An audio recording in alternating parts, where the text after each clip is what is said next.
Sup, dude? You're gonna need one of these.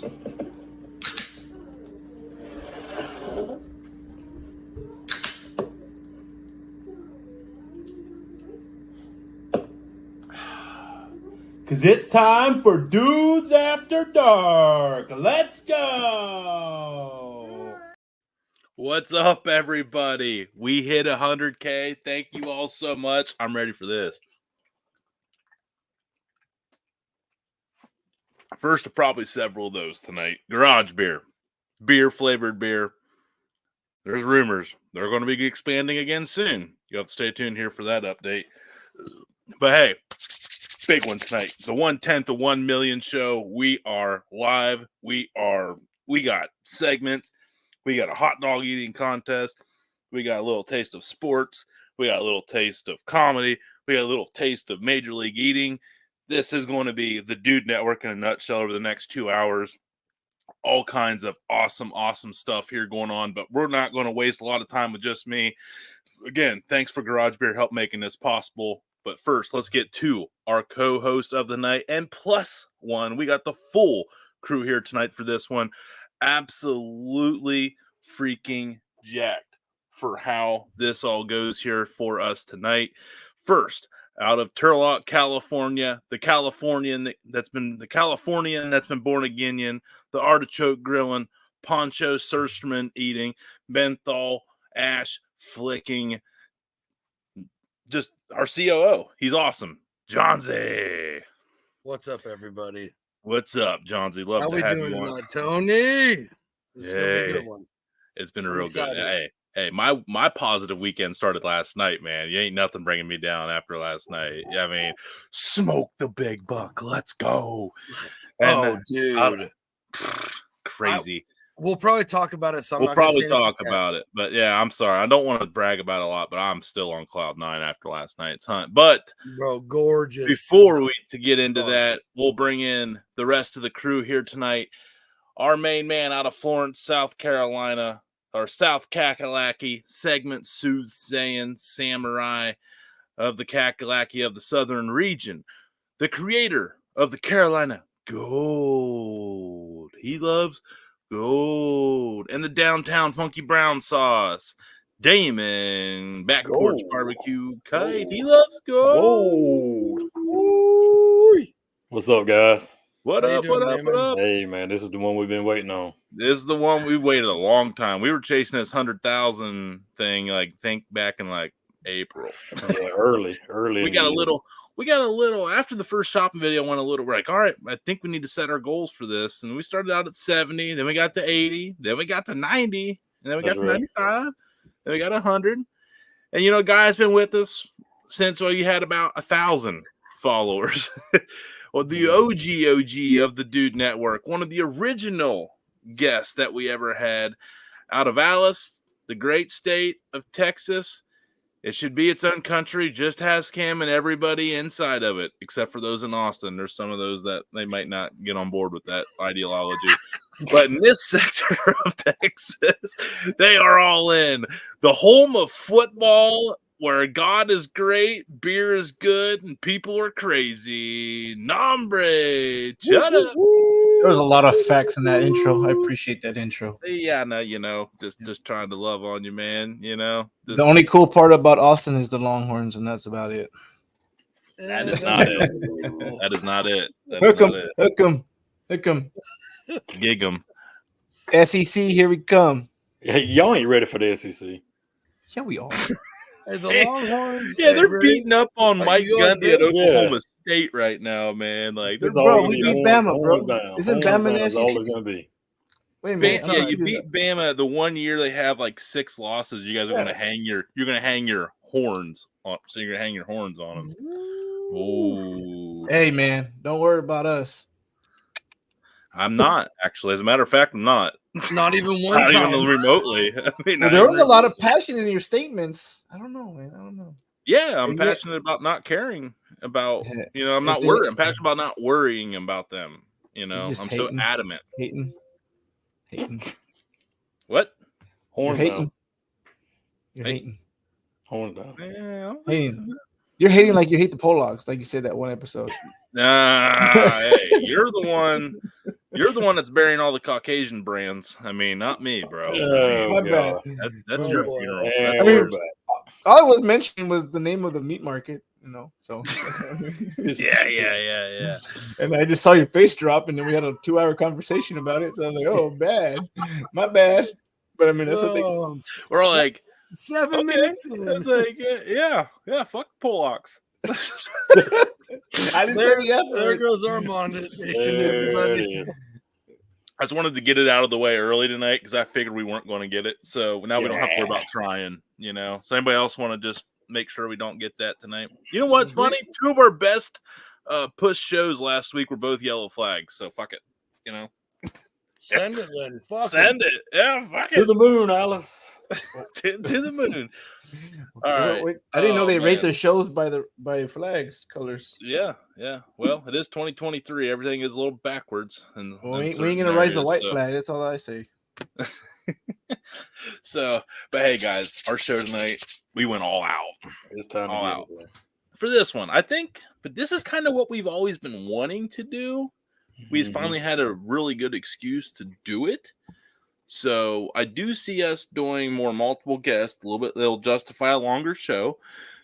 And we're going to have more segments. We're going to have more bits, pieces, a little more production value. We've been having weekly production meetings. So that's why you've hopefully been seeing a little more quality here and thought behind this show. We went from just guerrilla podcast warfare to civilized folks, Something in like the that. podcast game, Hey, the cream rises to the top, fellas. Right. Oh Amen. yeah. Oh, yeah. Oh, yeah. Shout out Stephanie McMahon. What? Let's go. I don't know. That's true. I want to know that's true. We'll never. Oh, know the hey, guy's dead. dude, it's The so guy's dead. common knowledge at this point that it's just like accepted that that's how it went down. You know the reference he just made, guys? No. No. Why No, Macho so- Man got kicked out of the WWF? So supposedly there was rumors that Macho Man and Stephanie were having relations, but at Okay. that One time, problem. she was One a problem. minor at that time. She was like, 15. yeah, I didn't know. Yeah. You Supposedly, know what? Unfortunately, with big fame things, that checks out sometimes. So but that dude. And then if you ever get a chance, ever watch, was it Dark Side of Wrestling? I don't know what it Mhm. comes out on. It tells you like some dark ass stories of some wrestlers. He was on there, and that dude was some mentally issues, mental Yeah, issues. dude, there's a lot of them to do. Fun fact: he was a pro baseball player before pro wrestler. He was. He played at what, Florida State? Yeah, and he minor leagues of the Pirates. I don't know if he made it to the Yeah, he big got show. drafted. Yeah. well, unfortunately, that wasn't gonna. Even if he got drafted, he would have done nothing because Whoop. Pirates, Hour change. Still nothing in it.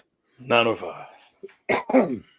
So, well, let's get down into it here tonight, guys. I know we got our co-host, our fifth. We brought on a fifth co-host tonight because that's how awesome this is going to be. Man, I don't even know where to get an introduction to. The guy's accomplished so much. We'll just start kind of, I don't know. Let's go down the high list. school, went to Don't forget- Princeton. Don't forget he went to Katy High School, Texas. Don't forget that Never one. heard Oh of her. boy, here we Never heard of her. freaking go. Never heard of It her. was just I'm spitting out facts, guys. Don't hate the facts. Jesus Listen. Christ. Well, I mean, All right, we'll let him attest to the facts here on Yeah. this one. A dude that has shaped some of the world's best athletes ever to set foot on this planet they call Earth. Woo! yeah. A man that has probably looked at a professional athlete and they've looked at him and there was some awkward tension because they were like, I ain't listening to you. And he was like, bet. Okay A then. man that commands respect in a locker room and in a crowd full of people. A man that has a brain of football and in finances and in life as big as Texas. Nombre, maybe probably bigger. Mm. Better than Texas. Ooh. It's a fact. Australia's pretty big. Yeah, his brain's as big as Australia. Oh, Let's go. Big brain. You know what they America's say? bigger. Big brain, big hat. America's bigger. And that's when you get in Mammoth. Shout out. Ooh, nice plug. yeah, there you go. I Easy. still got it. Yeah. Sometimes you gotta bring out the heater, boys. You gotta bring Still out the got first it. heater. All right, let's get to it here. Our co-host of the night, why he agreed to do this, no clue, but we're thankful for it. Blake Williams. Boo, boo, boo, boo. Oh, appreciate you guys, man. I just sit there crying, watching the just the whole introduction. Me and the old boys, old college teammates and roommates, and even now in my retirement life, some of my ex players in the NFL that are retired now. We kind of try to have semi-regular kind of virtual happy hours that turn into these basically like this shit talk sessions, you know, and good old times, and it You guys and need it to do brings a podcasts. smile to my face, man. Appreciate you guys. Nah, man, appreciate you. Yeah, thanks for coming on, man. Yeah, man. Thanks for joining us here tonight. You know, real special show for us. So we're definitely glad that you could be our co-host and our primary guest here for the first 45 minutes of it here, man. So how many years in the NFL were you total? And I know, because I know there's some college stops mixed in here too. Yep. Yeah, so in the NFL total as a coach, right? I say as a coach because I grew up in it as a kid as well too in the profession. But I think it was like 12. I think it was about 12 years total from that standpoint. 11 years as if I remember correctly, 11 years as an NFL coach. 1 year as a when my daughter was born, the year my wife was pregnant with my daughter, who's my older of my two kids. She's about to turn 7. But I started the advanced analytics wing at the NFL league office. So like when you see all the next gen stats and stuff on like the live stuff or like the day after, and you go see all the stuff from the tracking data with the chips and the balls and the chips and the pads, like I started that back in 2016, and now they've got a whole wing on it. And yep. And yeah, and I left from that. It was like, yeah, that's what I spent 2016 doing. I was like, am I going to do that for my for say a career? Like I got a little taste of early retirement at that time, and then the Browns opportunity came about, and it was way too good to pass up. So came up here to Cleveland in the Browns in 2017. But yeah, you're right. I had a little 3-year stint in the middle of my coaching career as a defensive coordinator at 2 places in college. So 15 years total in coaching, and then retired 3 years ago, and now living the good life up here in Cleveland.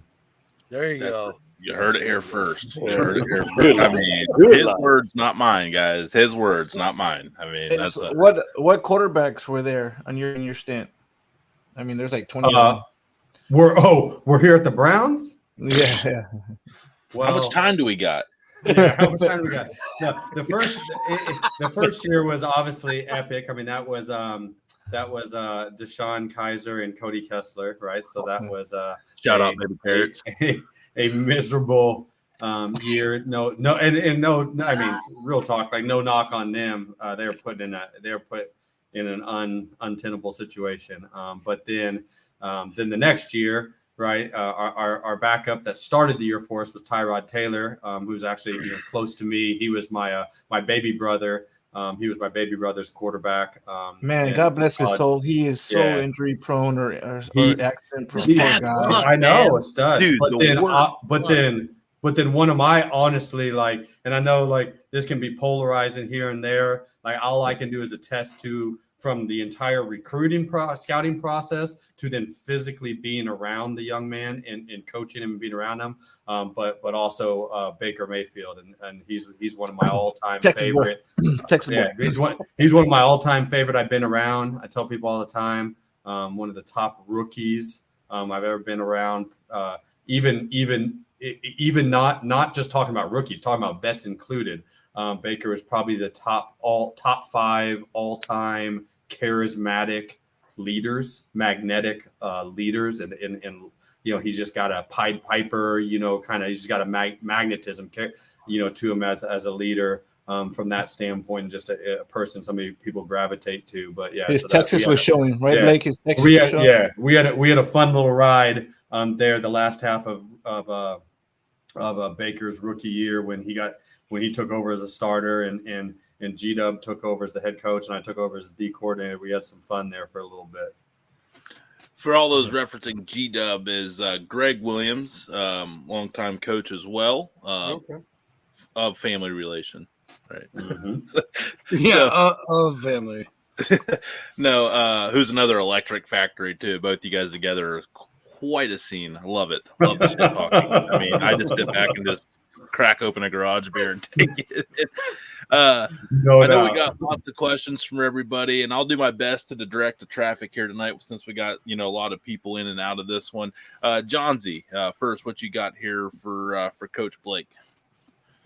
What was more fun, coaching college or coaching pro NFL? Ooh, that is a good one. For me, because they're very no different, doubt, very, very different. Very different. For me, no doubt NFL. No doubt NFL. The reason why, I think, like I grew up in a professional environment. So even when I played in college, right, like there was this element of, and maybe it wasn't always, frankly, like the best thing, right? Because it's not always the best to be like very, drastically different. But I even took a professional approach to that, right? And it's just different dealing with 18 to 22-year-old young men. I tell people all the time, like the gap between an 18-year-old freshman, at least at the time that I was coaching there, the gap between an 18-year-old freshman and a 22-year-old senior, that's a wider gap in development and maturity than it is between, say, like a 22-year-old rookie in the NFL and like a 28-year-old, 29-year-old vet. Right, like that's those two are closer together than those two, and so I preferred spending my time, coaching, game planning, mentoring, not necessarily like recruiting is real, right? And I always just had a hard time to a degree, like managing for myself, like managing the aspect of like the amount of time that was spent trying to get the next person that's not even here that was taking away from potentially me doing everything I needed to, or the next thing I could do for the people that were already here, if that makes sense. So to say, where in the NFL, you don't have that, sort of thing. And then you're dealing with grown men themselves, many of whom have mortgages and they have wives, and some of them who have kids themselves. Like it's a professional environment. It's like it's like you got a job to do, and I have a job to do, and if we don't do it, we're going to be out of here, sort of thing. And it's like, and there's not this dynamic between like amateurism and on one side and professionalism on the other side. What's funny is I always thought that college would be more enjoyable because if you like really bomb, like with Nice's, like every 4 years you get a turnover, where in the NFL you get stuck with 10-year contracts. And well, not so much in 10, but you know what I mean? Like 5, 6 or below half your salary cap, where college is just scholarships. But I think you make a really good point there, because at least in the NFL, outside of the occasional problematic rookie or disgruntled veteran, like most of those guys got it between the head, and they're pretty focused on the game of football, or they wouldn't be in the NFL. So actually, that does. Man, I think you might have changed me on that one there. Just got me thinking outside the box. Yeah, because I like it. I honestly thought he would say college just because of the way I think of college versus the NFL. Because in college, you're playing for that millions of dollar contract. Not no more. NFL, you already have it. I'm not saying that they don't try. I'm not saying anything. I see the looks from the crowd here. I would say for me, it's just different, right? Like there's a difference between professionalism and then like amateurism from the standpoint of like, and maybe it was a part of also like growing up in pro sports and then being a pro coach, even a pro coordinator before going to college. And like, it was a little bit of a shock to my system, a little bit on like some of the young guys coming in, like you're used to like trying to figure out where the disconnect is, like where they're not understanding your coaching, where they're not getting this, certain thing. And then like sometimes it would be like, oh, because what's happening today, right? Is something going on? Like what's happening all of a sudden today? And they're like, like he's got an organic chemistry test, right? Or oh yeah, the way he's been all training camp, like classes just started, and like here's his course load, or chasing people around to like not going to class or not going to a study hall, right? Like the whole like having to sit out there and monitor, I don't know, gassers or up downs or whatever the organizational penalty is for like skipping, those sort of things. And it's like all of those elements that you remember like back, hey, when you were maybe you or some of your teammates like back when you were that age as well too. But it's just like it's a very different coaching, so to say, and like developmental process that you're doing with the young men. And it's very rewarding, but it's very different from preparing, in game playing in the NFL and development in the NFL, from that standpoint. And it's like there's a lot of like, so to say, like it's very much this holistic. You're dealing to a degree, like you seem like you're dealing with more stuff outside of football sometimes than even in football, right? Whereas you as a coach in the NFL, like you're not necessarily dealing like quite with the same level of like a parent, almost like a straight parent or uncle. I guess the other thing too is like most makes a lot of NFL sense. guys are happily married with their kids and stuff. They're not out chasing around doing. I'm sure that still goes on, but they're still like the Kirk Cousins of the world. We'll leave it at that. We're super like live to be a family man and not really out raising a bunch of crap like your college quarterback might when he's got the whole sorority row out there outside of his dorm room on the game night. You know what I mean? Menzel. He was also a Brown. Yeah, we know about that. Oh yeah. What are you drinking there? Root beer float? This is an adult. This is an adult icy. It's cherry. This is cherry Coke and Buffalo Trace. and then ice and frozen up. It's like going to the 7-Eleven and getting an icy, but for an adult. Not hearing anything I don't want to hear. No, I mean, dude. Let's go. Cherry all day, baby. Shout out to the cherry Coke call. Right? Yeah. Cherry cola. It's a unique combination. Like cherry Coke and bourbon is a nice combination. I ain't gonna knock that. Yeah, out of all the things I've mixed with bourbon, cherry Coke has Cherry Coke was not one of them. You gotta try it. Yeah. Oh, you get first. You get a rum Jack and Coke and some cherry, like the actual cherry itself. Yeah, and then you bite the cherry and you take a swig. It's a weird, great combination. Yeah. Yeah. I've had that. I see that. Okay. All right. Yeah. Fair point, Nombre. Fair point. See, I like vanilla Coke. I like vanilla Fanta. Orange. Vanilla Coke. What would go? I'm trying to think. What would go with vanilla Coke? Vodka. Trash can. Vanilla Crown Royal. Vanilla Crown Royal. Screwball. The peanut butter. If you do like a cherry vodka, it's like a cherry vanilla. I mean, that would be it's solid. No vodka here. Yeah, I don't mind. I don't mind a good vodka. I don't drink it often. It's a good summer. It's a good summertime. It's a good summertime liquor. Here's the deal. I'm drinking clears. It's usually a ruckus night. We'll put it like that. Oh boy, A ruckus night. Going ready You're to such a rebel. Here we go. It's always funny. Everybody's always like, I feel like people got their types, right? They're like, oh yeah, no, I stay away from the dark liquors. I haven't touched that in 5 years. You don't want to be around me, on those nights, or vice versa. They're like, I can't do that. I can't do the clears. I can't do the vodka and tequila. For me, you don't want to see me. For me, it's Jaeger.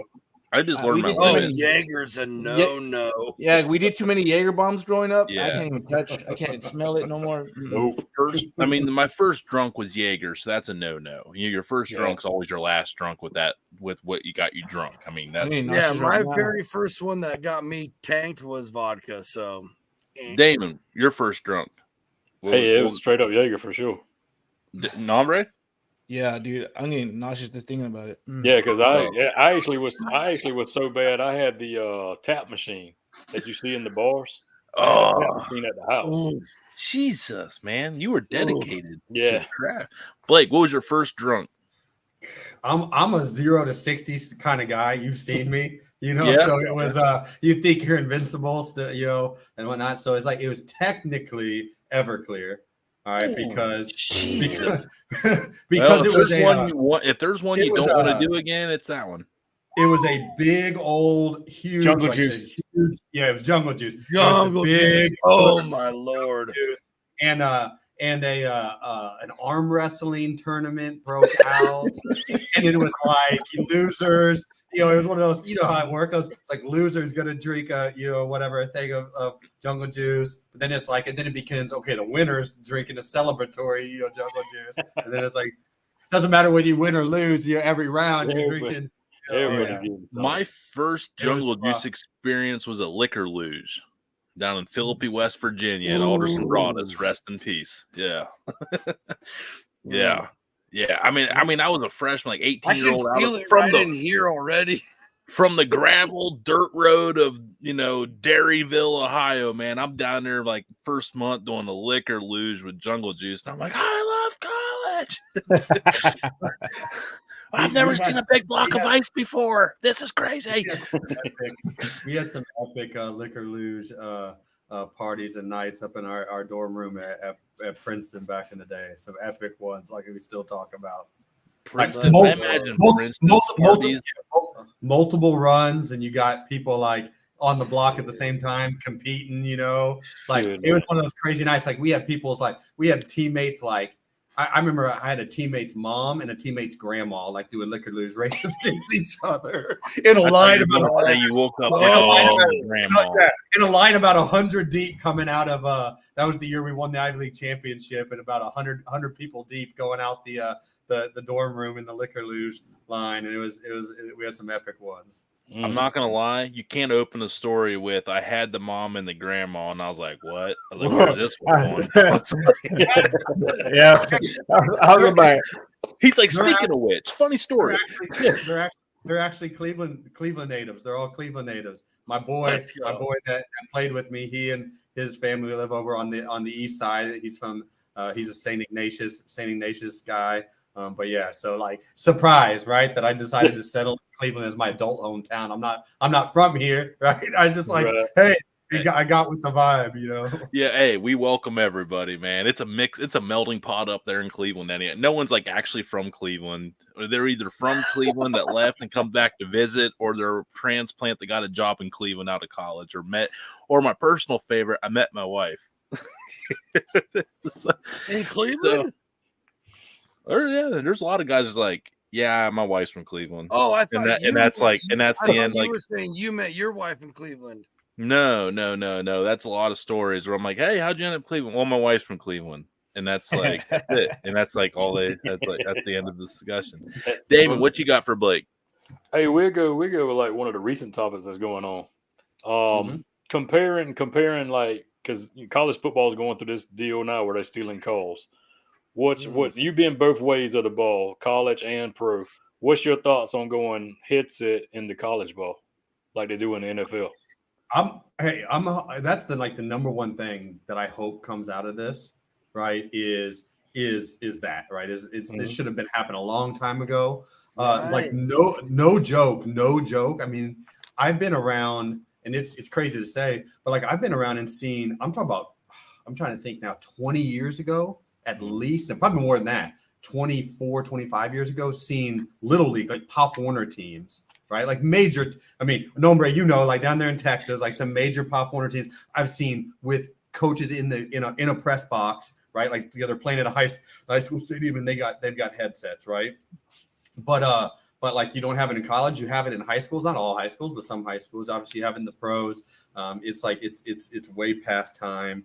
All the art, like they're really like it's not like an expensive, it's not a cost. Like you already have the coaches have the headsets.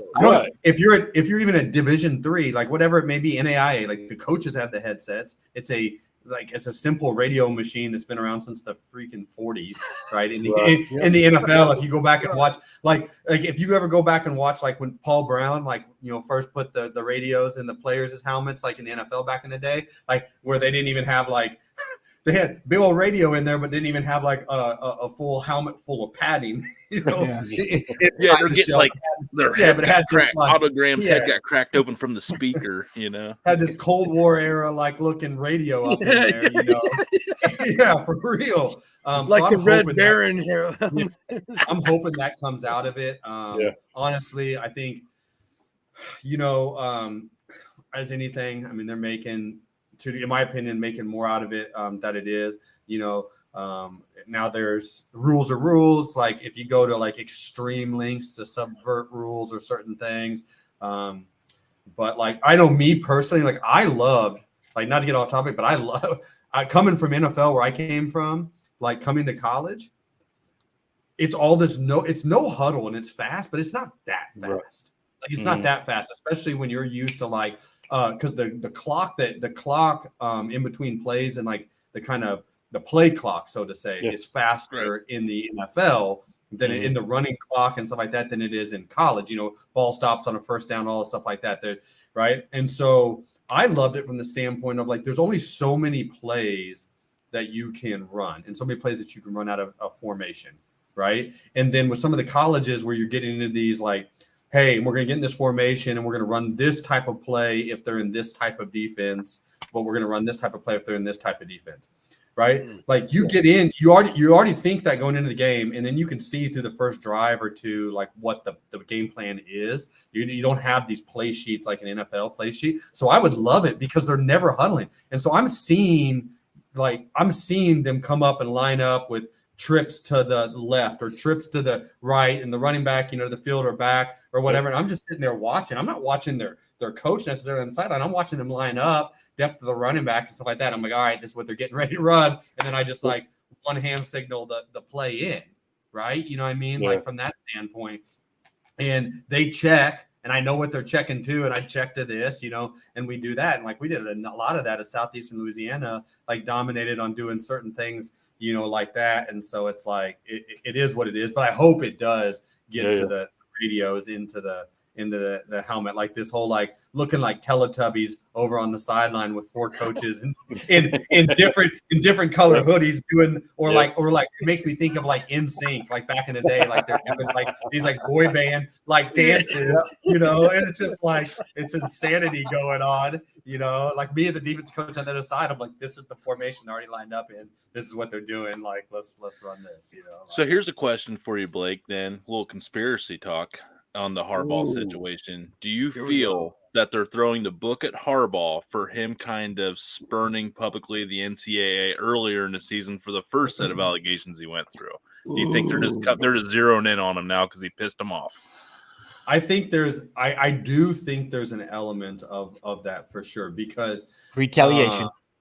Because look, let's be honest, like it's you know, Michigan and what they've done so far, like this year, it's like it's good for the NCAA, it's good for the Big Ten, right? So some of these things, it's kind of a little bit of like biting the hand, you know, that feeds them, you know, sort of things. Your mid-season, but I've watched it happen at the NFL level. I've watched it happen at the college level as well too. Like I've been a part of that. Like who would we say?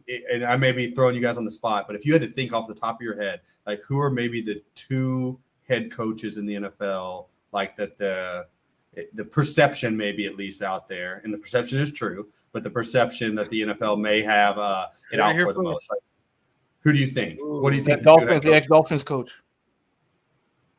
No, that's a Dolphins fan thing. Yeah, there's two of them. One of them's a definite Hall of Famer. Belichick.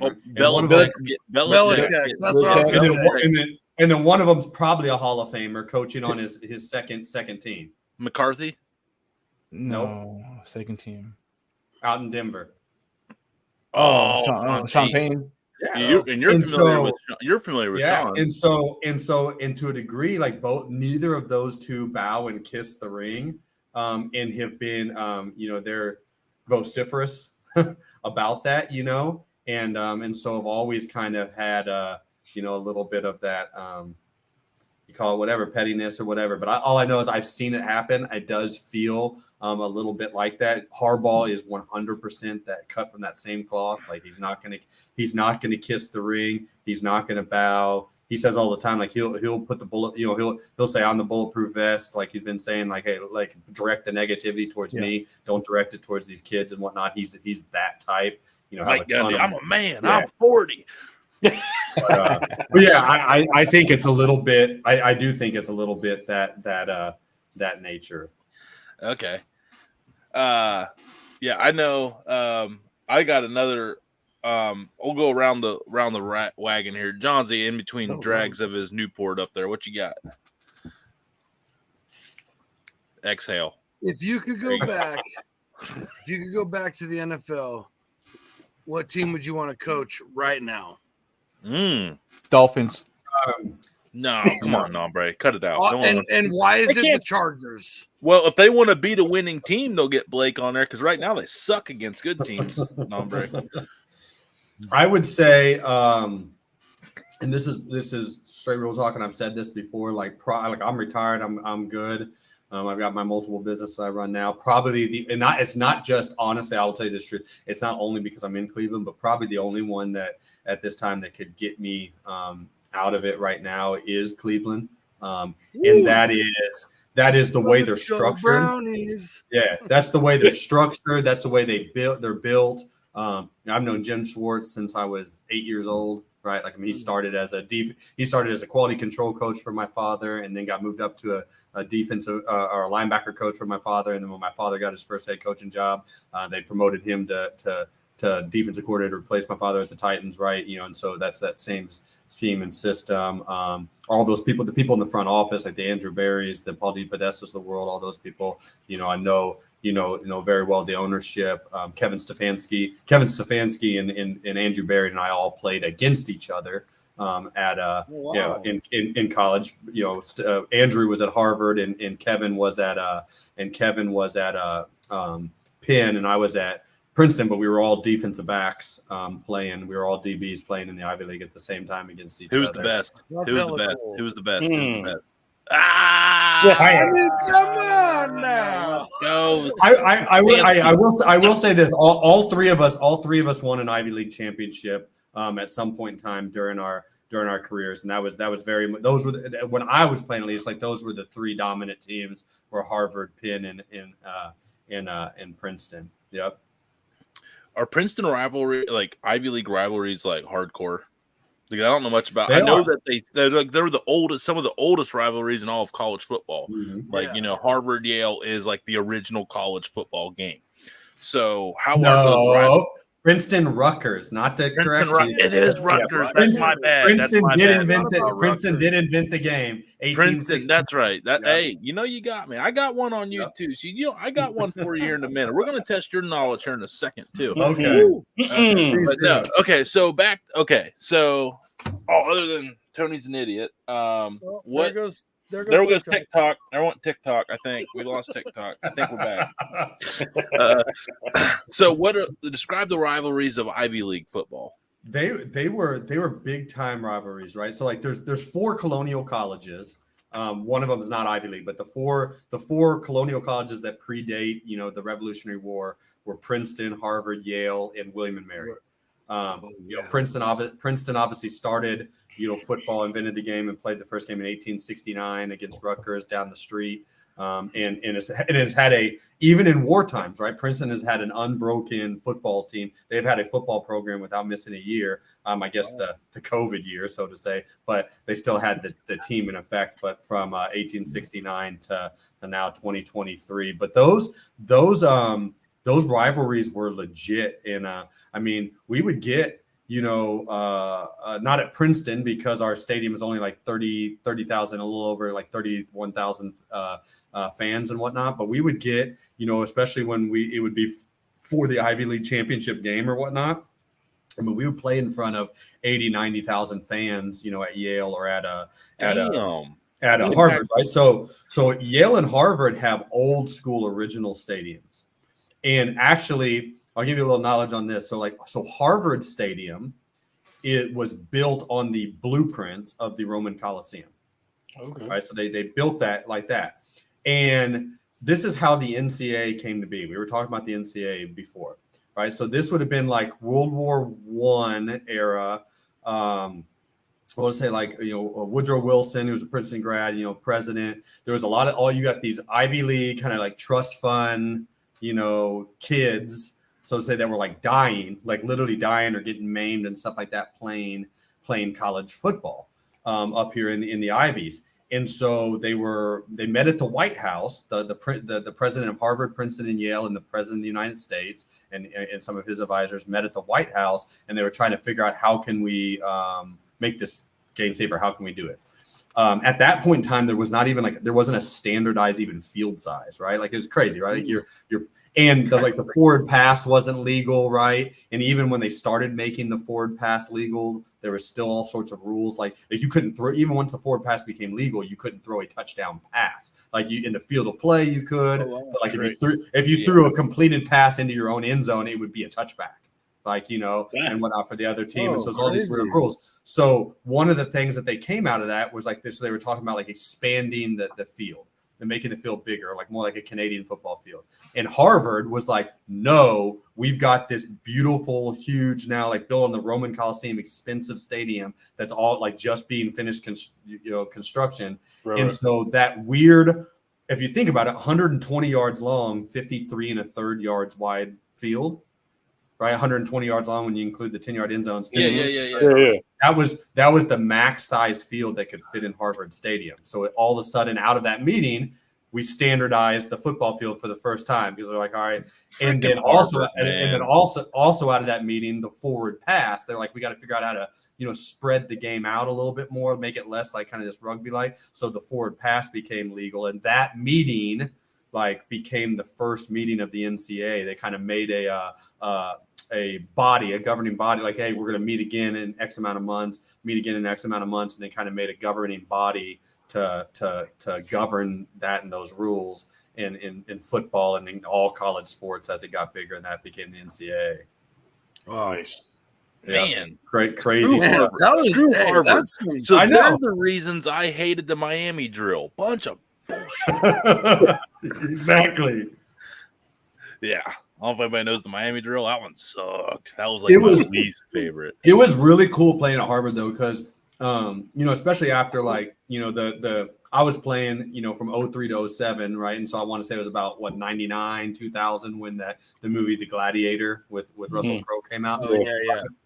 And so you remember and so you remember all those scenes where you would see them behind, like underneath, and the stands, and the sand would be coming through, and they'd be behind the doors, and you could kind of see through what they were about to go out to.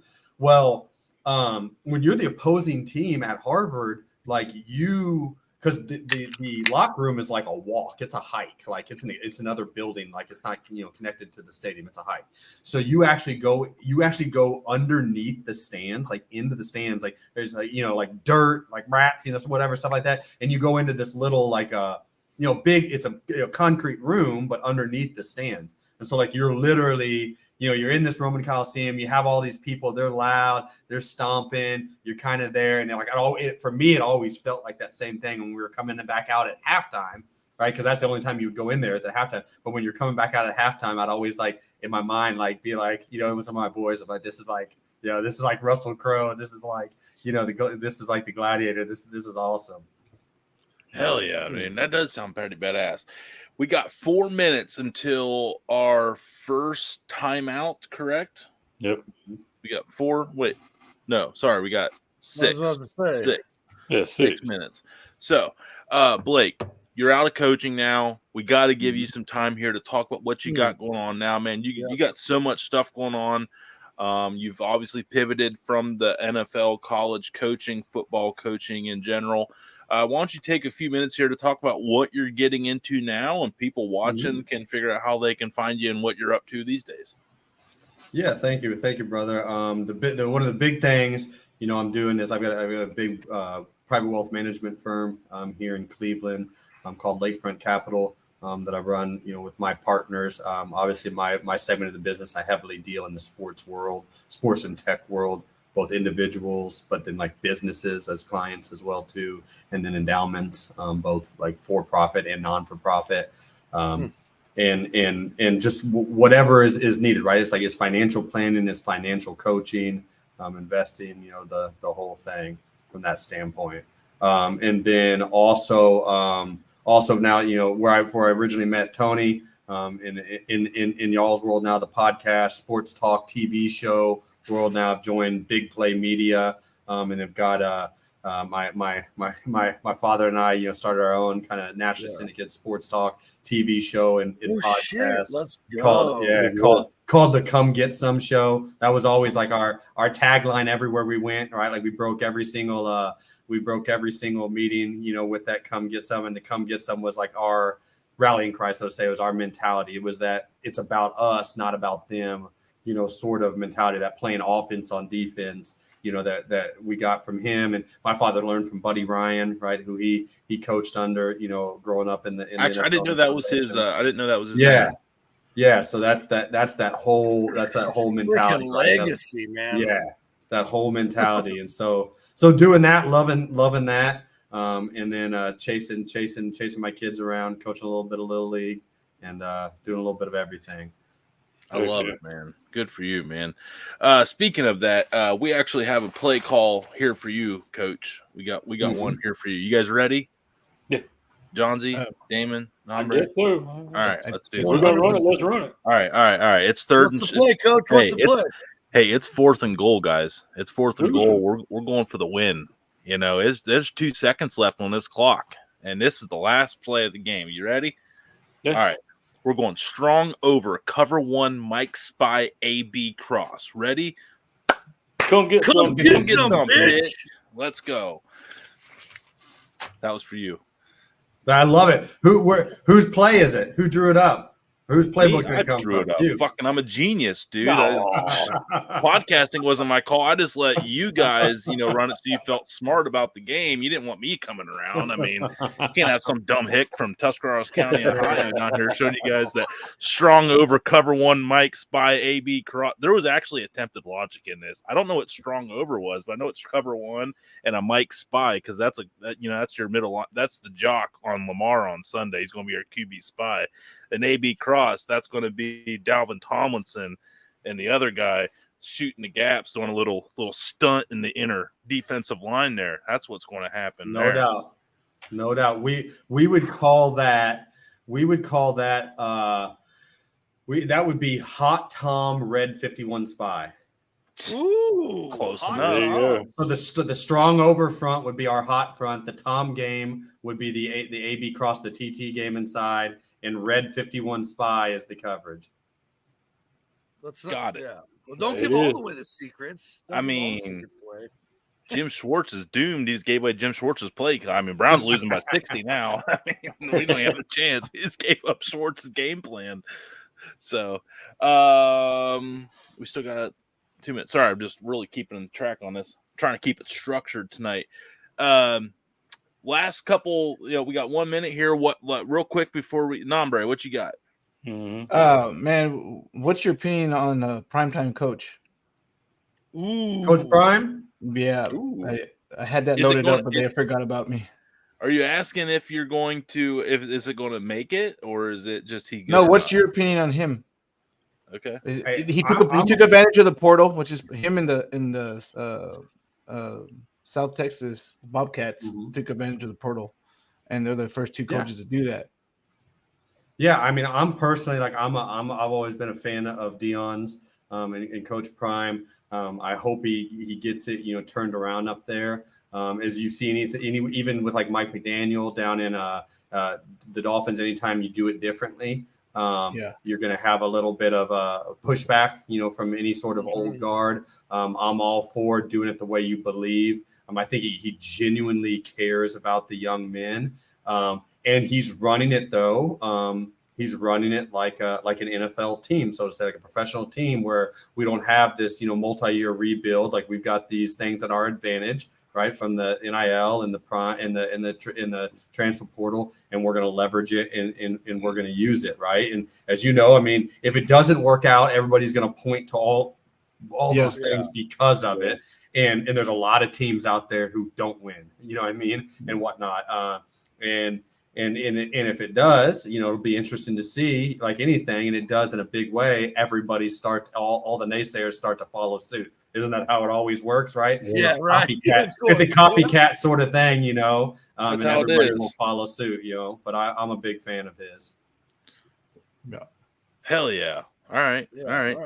That's fine. Shout out. Let's So- get him on. Blake, yeah. He's next. Let's go. In our secret double header, we are going to take a 3-minute commercial break here. Not really commercial, but there's no commercials actually. It's we got a little 3-minute promo video here of our next guest coming up. So we are going to take a 2.5-minute timeout here. So everybody watching, we got another segment after this. If you need to use the restroom, now's the time to do that. I have been told my energy is loud and vibrating to the roof of the house, so I might do a studio change. Still figuring that one out. But everybody, we're excited. Blake, thank you so much for sticking around here with us tonight. Glad we got to have this one. Dude, that could have been a fucking 3-hour show within itself. That's a tough one. That's a tough one to cut off. You got to come back. That's all I know. Yes. So. But Blake's going to stay with us here for the rest of the show. Up next, we got Nick Wehry, the number 4th ranked Major League food eater in the world. We have 2 hot dogs between me, John Z, Nombre, and Damon. There will be a race to the death, and on that, and so yeah, in 2.5 minutes, we're going to take a quick timeout. Yeah, we'll be right back. Hey. You heard it here first. That's Texas for you. It's bigger in Texas. All we do is win, man. That's all I got. All we do. Yeah, I bet you do. I bet you do. All right, guys. We'll see everybody here in 2.5 minutes. Stay tuned. We're just going to run a commercial. We'll be right back here after this message of our next guest.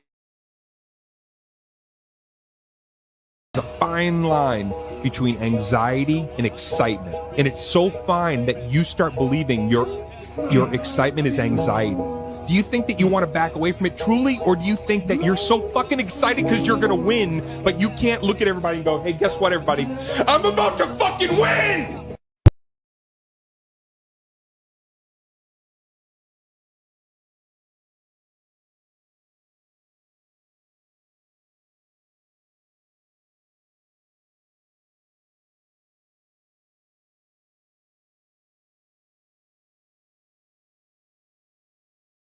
It is impossible until some crazy son of a bitch has the audacity to believe that no matter what the expert or the doctor says, I can still do that shit. And if you don't believe it, just sit your ass down over here and watch me do it.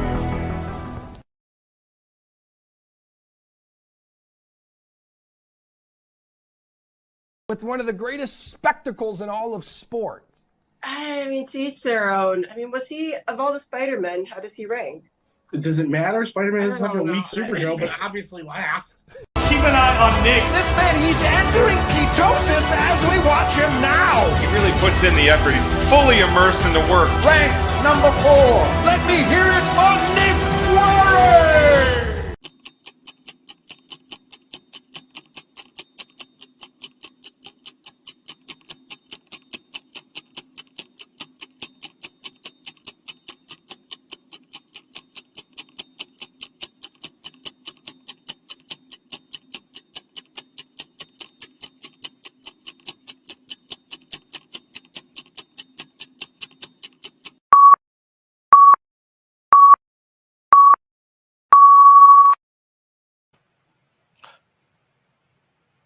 And we're back. Yo. Yes, that was quick. Hey, well, since the main host is not here, did you and McDaniels were on the same coaching staff for the Browns for a little bit, or y'all missed each other? No, we missed each other. I coached against him a ton. Oh, okay. Yeah, no. I always wonder because if Johnny Manziel would have paid attention to his playbook, he had Kyle Shanahan and him there on the same. I know. If they couldn't get him, nobody's getting him. Oh, because he was an athlete, and they had. I always think of McDaniels as that kid from the Little Giants. Oh, I can run the annexation of Puerto Rico because he just his plays. Oh yeah, totally. You watch Tyreek Hill and his motions. Poor guy, he's in shape because he's like doing all kinds of awkward motions. But they're doing a great job at using that, to their advantage. So you can't do all the little things on them. What the heck? He's in the sauna. Yeah, I had to change. I'm in the wife's crafting lounge because I was getting texts that I was waking all the children and the wife. So I made a smart life choice and moved my operation. So I thought for more pro marriage tips, follow along the Dude Network on all major social media platforms. Yeah, I'll show you how to piss them off real quick. I got the text is the yelling absolutely necessary? Yes. Yes. I mean, she didn't. It is. I mean, she didn't read the show title. She didn't read the show title, bro. Yeah. We're gonna have to just messenger. So we got 5. We're about to make it 6, and I'm really excited for this because this is the first time we've had anybody in this space on, and I have been intrigued by this world for ever. A man that shouldn't need an introduction, but we're going to give him one anyway, because if you don't know who this guy is, you hate freedom, you hate life, you hate everything about hot dogs, pistachios, accomplishments in the food eating world. This guy looks like he's got like 8,000 like Evander Holyfield, Mike Tyson type belts hanging here on his back wall because he's a champion. That's why we brought him on. We only bring champions on. We got Blake on. He's a champion. Got nombre on. Got a ring. He got a ring with some, I think it's a Saints ring. It's got a lot of diamonds that says very clearly that he was a champion that year. Very clearly it says it on there, like probably in 30 places. I think I've seen it. So, but a man here that could put us all to shame. We think we like the barbecue. We think we can eat a good brisket. I guarantee you this guy would make us go home crying to our mommies and wishing we were never born and that we were probably vegans because he would eat 60 pounds of brisket. No, Johnsy, you would lose so bad. You'd be like, I'm not worthy of eating meat next to this guy. Negative. He goes negative. Oh, God, here we go. I would lose, but I'm not vegan.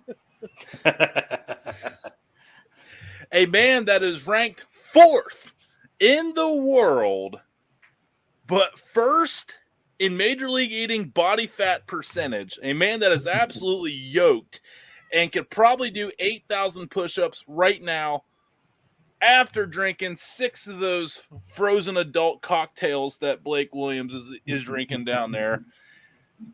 I forget where he's out of, but he's probably going to tell us. A man that is going to just take 2024 by storm. A man that holds world records in hard-boiled eggs. We're going to have to talk to him about that one about the day after because we got questions. And also, the most pistachios eaten in 8 minutes, which was a lot. It was a lot. 188. Two-time world record holder, Nick Wehry. Oh, look at that bell. Hey, Nathan's, they said Wehry. Is that correct, or is it Wehry? That's Wehry. You know, I mean, George Shea just occasionally mispronounces it on the Nathan stage, but it's Wehry, like tired. Basically. That's what I said the whole time until I watched the promo video, and he said Wehry. I said, "Oh my God, I've been saying it wrong all week." You're good. No, you're good, man. How you doing, Nick? I can't complain, man. You know, most of these I do have to say the big giant pink ones that this is, and we're missing one, are Mickey's Nathan's championship belts because I am not even the best eater in my own damn house. So that is true. You after you won the pistachios,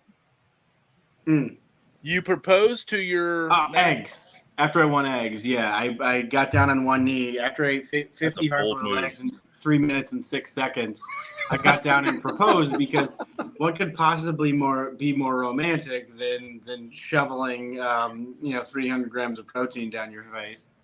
Right. I'm worried about dude, what was those guts looking like the next day, dude? I kind of felt bad for the people on the. I mean, to be fair, it was a Spirit flight home. You paid for a Spirit flight. What do you expect? On the flight, that's one of those where you put your headphones on and you pretend to be asleep, and as you just like, or you're like, oh, who was that? That's terrible. That wasn't. He goes, you paid for her Spirit flight. Hey, that's the perfect ad. So you want to get away? I am accepting sponsorships for any other airlines. I will not set a hard-boiled egg eating record the day before I fly. Oh my God, that's funny. That was awesome. So Nick, around the room here, you didn't get to meet everybody. I'm Tony from Ohio. We got Johnsy from California around the circle here. We go around the horn below him. Damon out of South Carolina. We got Blake, NFL, college, life coach, financial coach down here below us. He's out of Cleveland. Then we got Texas in the bottom left down here in Nombre. Best for last. Nick, where are you out of, man? Tampa. Okay. Tampa Bay. That's why no wonder. No. With that said, just to preface everything, I am a Cincinnati Reds fan, a Green Bay Packers fan, and a Miami Heat fan, all from the time I was a child. It's not fair whether I've been through atrocious seasons with my Cincinnati Reds basically all the time. I don't think anyone's going to accuse me of anything. Being a Packers fan, this season has been interesting because I've been spoiled my entire life. And then being a Miami Heat fan, I've had my 20 and 62 seasons, where like with Dan Marley and just a handful of seasons where Shout out Dan Marley. Eddie Jones was the leading scorer at like 14 points a game. But I've had some good ones too. So. I want to see Dan Marley on this show. I forgot all about dude. Dan Marley is my favorite Phoenix Sun with Charles Barkley and all them. Shoot the lights out sometimes. I love when he would get on a heater, man, over in the corner, just posting up, draining. There we go, Johnsy. Like he's taking a block and losing a contact in the church league, man. He felt that college ball. That church league ball. It was two. It was church contacts. Oh man. Oh, Jesus Christ. So Nick, man, thank you so much for joining us here tonight. We got 5 guys over here. We all got questions for you, and you're going to judge our first annual and probably last annual hot dog race. We cooked these hot dogs about an hour and a half ago, so there's going to be some cold hot dog eating going on here in a few minutes. So I just cooked mine, by the way. All right, Johnsy's a savvy vet. Yeah, Johnsy's got he's cheating already. Go figure. The Californians cheating. There's a chalker. Oh, here we go. Actually, it was Florida. We needed the recount. No offense, Nick. Jesus. What a random drop in. That was perfect. That was good. Hey, Johnsy, that was awesome, man. That was great. All right, man. Let's just go around the horn here, around the questions. Johnsy, what you got first here for brother Nick? I want what out of all the stuff you've eaten, what's the highest number of whatever it was that you've had to eat? Put down. Like total volume? Because I know you did pistachios. I understand. Pistachios. That was the best I'm not ratio. taking away from. Yeah, pistachios was the best ratio of money earned to food eaten, no doubt. But with that said, I guess some of the more impressive sounding ones would be like I think it was 17.25 pounds of poutine in 10 minutes in Toronto. So that was a fair amount of volume. But when I do hot dogs, like I've done 53 in a practice, and 53 hot dogs and buns, plus once you account for like fluid 50. Volume, I have to think that was pushing 20 pounds of total volume. But then like 224 chicken wings in 12 minutes I've done. 9 pounds of spam in 8 minutes. Oh, that's a lot of sodium. Yeah, it's about 9 58 pounds. grams 9 pounds of sodium. what? Spam. Yeah. I think it was like I think what did we tie around like 13 pounds of pumpkin pie in like 10 in 8 minutes. Pounds? Oh my god. Yeah. So I lose track sometimes because it sounds silly. Or 70 brats. I did 70 brats at Cincinnati Brats a few years ago, and that was in 8 minutes. Yeah. What at Hofbrauhaus? 70 brats in 8. Yeah, I'm not sure what the brand was. It's funny because some of them were like seared on the grill on the flat top, and some of them were like boiled. So they made Glears. I think they used Glears. Yeah, that's right. 70 brats in 8 minutes. Yeah, that was and the worst part was That's record almost was 10 brats a minute, people. Yeah, the record was 69 for I think 9 years consecutive. Yeah, and then I beat it in the same year somebody else ate 73. And I'm like, dude, you son of a, come on, man. Yeah. What the? Yeah. So that was cool. How okay. Part 2 of that. How do you look like that and eat like that? Thank you. First of all, I appreciate that. I try to no homo. I mean, no homo. He's all homo though. Remaining in there, but I used to there might competitively be some homo if I can eat like that and look like that.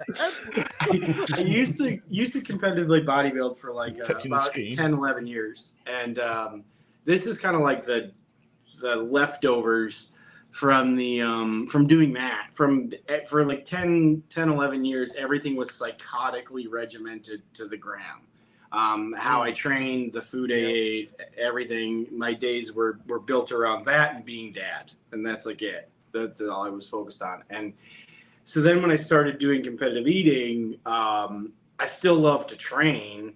I just didn't want to weigh peanut butter into 32 gram servings, because anybody who's weighed out a serving of peanut butter or like pasta, for example, it's about as depressing as like Sophie's Choice.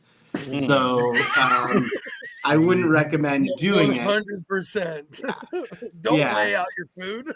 Don't do it. So I needed a competitive outlet, and I took up this, but I still train, 4 to 7 days a week, depending on the week. And when I'm not shoveling 56 grams of sodium via 12 cans of Spam down my face, I am we're eating things like boneless, skinless chicken, kale, egg whites. Like our refrigerator, other than like the baby's food, is incredibly what most people consider really boring. A lot of produce, a lot of lean meat. I would say, dude, with the amount of caloric intake you take at one of these comps, you have to have like a 3-week recovery period, man. Clean eating. Recovery is, I feel better depending on the contest. Like, so sweets, you feel worse faster, I would say. But within 24 hours, you probably feel pretty normal. Sweets kind of escort themselves out relatively quickly. Where something like Spam takes a little bit longer for your body to break down. It's a little more sticky. Yeah. Got some. Yeah. It's a lot of meat to break down. You might be a little swollen at the ankles. Yeah, like you start to get Jimmy Dean sausage fingers, and you got T-Rex arms and a basketball face, and you just got like, this thing is just like, it looks like when you're at the beach and you see some bathing suits that are just 7 sizes. Yeah, boy. Your kids are probably like, all dad's going to the Spam contest. We're going to get the big.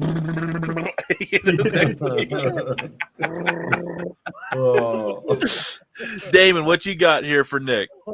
Hey, first off, I'll throw a 2-part because I did have this question at the same time. But from the crowd here, it was with the pistachios. Did you have to shell all the nuts, or were they already shelled?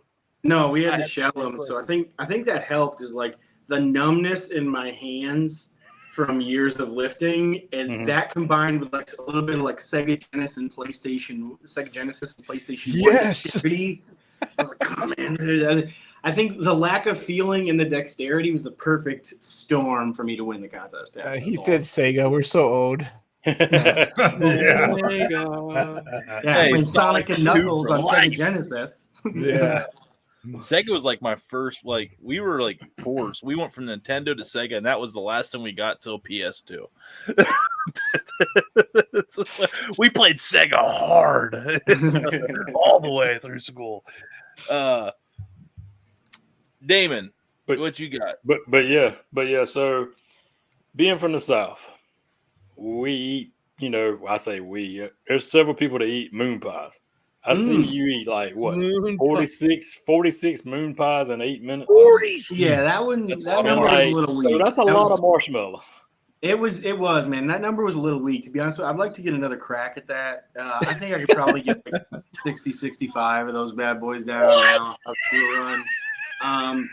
So it was at the pyramid, the giant Bass Pro Shops. Which is one of the largest pyramids in the world in Memphis. But it was freezing cold. So we're eating these like freezing cold moon pies on the parking lot of a Bass Pro Shop. So it was but that was a lot of marshmallow. That one and then my flight got delayed. Flying home, my flight was delayed. So I was like stuck in the airport with one of the other eaters, and people were just staring at us like with our World Moon Pie Eating Championship shirts and just that's rough.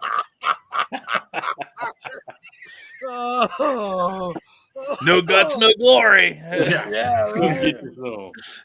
Blake, what you got, man?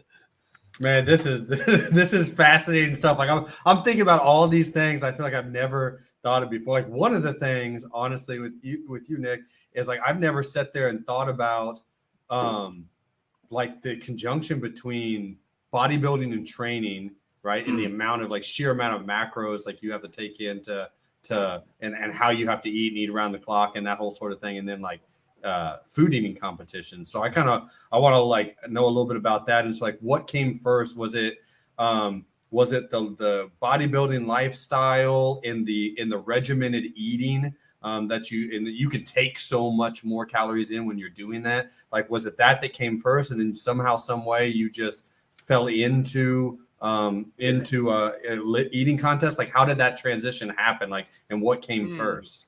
Yeah, so like after being, because even amongst competitive bodybuilders, I was never very good at it. I had very just square genetics. I would go as far as to say very square white genetics. I was just looking like a bigger, veinier refrigerator. I didn't get prettier as I got bigger. I looked more like a Mike Allstock as I got bigger. That's a big boy there. Like, if you need help moving, that's the guy. So like a veiny version of Allstock. So I love doing it, but like even amongst other competitors, I wouldn't even use measuring cups or measuring spoons or things like that. Like it was weighed to the gram on a scale and to the decimals of a gram. Like a drug dealer. Psychotic obsession, because my theory was if you and I get on a treadmill, it was the Will Smith treadmill mentality. I'm not, like it was, you're gonna get off your treadmill first or I'm gonna die on mine.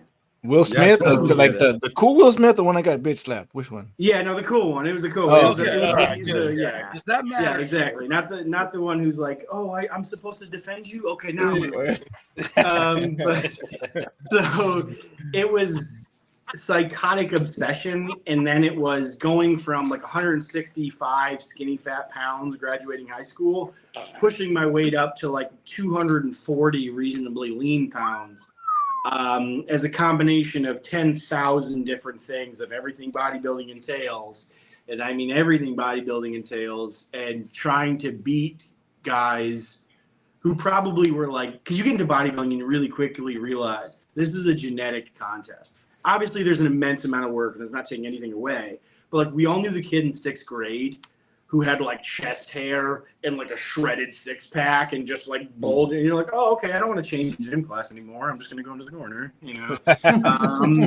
That was not me. I was the skinny fat kid with little man titties and all that. So bodybuilding for me was kind of that way out. And then when I stopped bodybuilding, because right after my middle son was born, I was like, I should probably be alive. for like another 20, 30 years at least. And bodybuilding became more about aesthetics than being alive.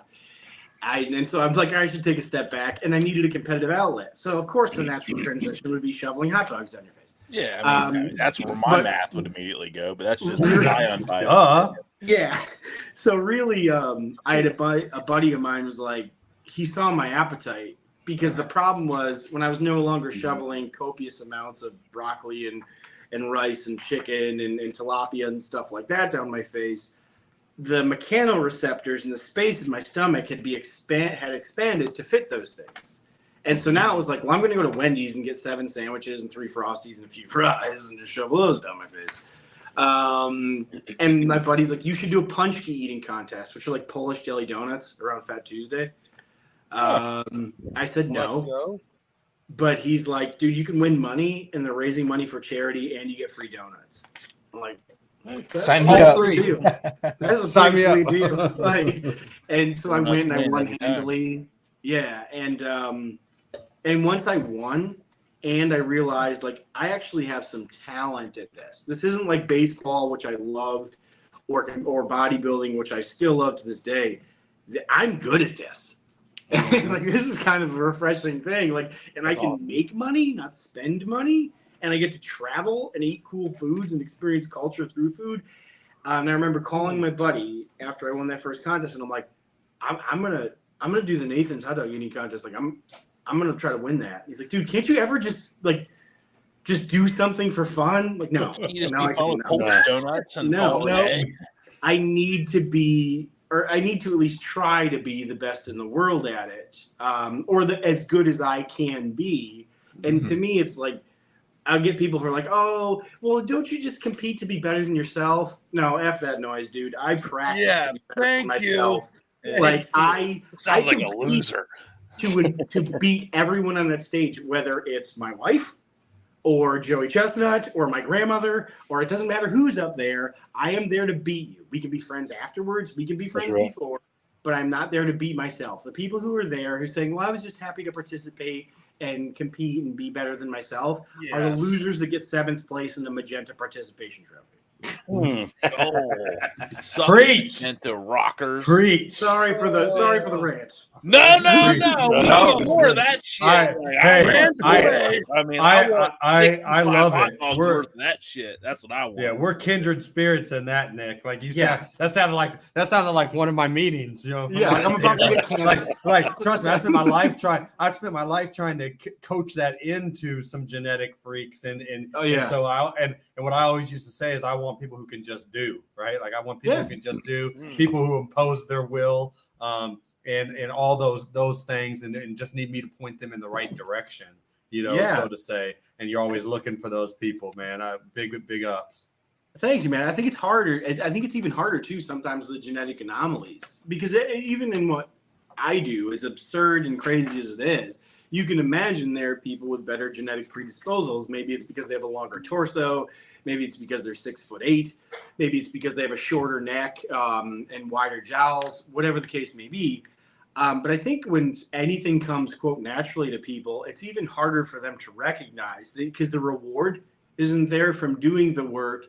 And it's frustrating for those of us who are the try, not necessarily the talent. And you're like, dude, I had buddies like that in bodybuilding. Like, if you could step back and do the work, you could go from the 98th percentile to possibly being the best in the world. But there's part of their brain that's programmed, I think, sometimes it wouldn't be fun for them anymore, and they wouldn't do it. Like, they're only 98th percentile because they can be there with minimal effort, and they've self-selected because they're really good at that. Where sometimes it's like that try. There's that balance, and I've undoubtedly, whether it's bodybuilding or it was baseball or it's this, beaten people who I shouldn't, and I love that. I'm never gonna, even my kids. I have a 2-year-old, a 6-year-old, and an 8-year-old. My daughter got a participation trophy for soccer. I was like, "That's great, sweetie. I'm proud of you for trying your best. But we're gonna take this trophy. We're gonna put it away." Yeah, like I love the pieces, but it's because you tried. It's because you worked really, really hard, and I think kids will develop into better adults, and I even think studies show this. When you praise them for effort, you don't necessarily pay them to do something, or you're not praising them for the placement. You're praising them for kicking ass in effort and giving everything. Amen.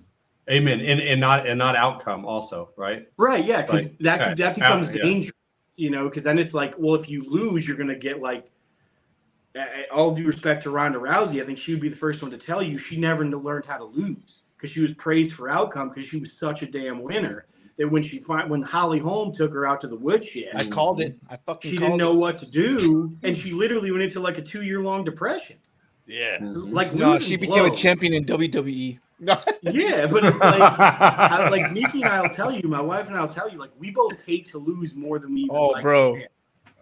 It's like, if the Packers win, I'm happy for 45 minutes, but then I'm like, it doesn't even matter because Jordan Love can't throw a deep ball, so who even cares? And then it's like, but if the Packers lose, I'm like, dude, if Matt LaFleur calls one more 3-yard pass, or he's got dudes, they're running, like, they're not even running routes. We basically have a run game through a passing game, and it's like, you can go at least 2 yards in front of the line of scrimmage. You don't have to take, like some of these guys, like Jalen Reed can run. He can run a slant 3 yards deep. It doesn't have to be at the damn line of scrimmage. Like, holy hell, am I crazy pills? And as a Browns fan, that's actually checks out. That math checks out. No offense, like you're like, I get it. Like, Browns fans are like, yeah, you went from 30 years of Brett Favre and Aaron Rodgers. I don't want to hear any of that crap. Yeah, no. Yeah, no. Admittedly, I've been spoiled. I'll take your like Jordan Love, and I'll raise you Deshaun Kaiser, Brandon Whedon. Hey, we had Deshaun Kaiser for a cup of coffee, and we had him as a starter, on the practice squad. On the practice squad. Not as your starter as a rookie for 14 games. Okay, that's a valid point. Yeah, Blake, at what point in the preseason did you say we are fucked this year? I gotta know. Who was the worst NFL coach you coached under, and why was it Hugh Jackson? That's what I want. Hey man, we won't bear. I love my man Hugh. I mean, he brought me. I wouldn't be here without him. I think he's actually playing on Graham. He's the head coach at Grambling. They're playing on TV actually right now on ESPNU, a night game. But it was a combination of all things, not just him, everything. But like you kind of felt it coming. You saw the quarterback situation. You saw, like, for no reason whatsoever, like literally no reason whatsoever.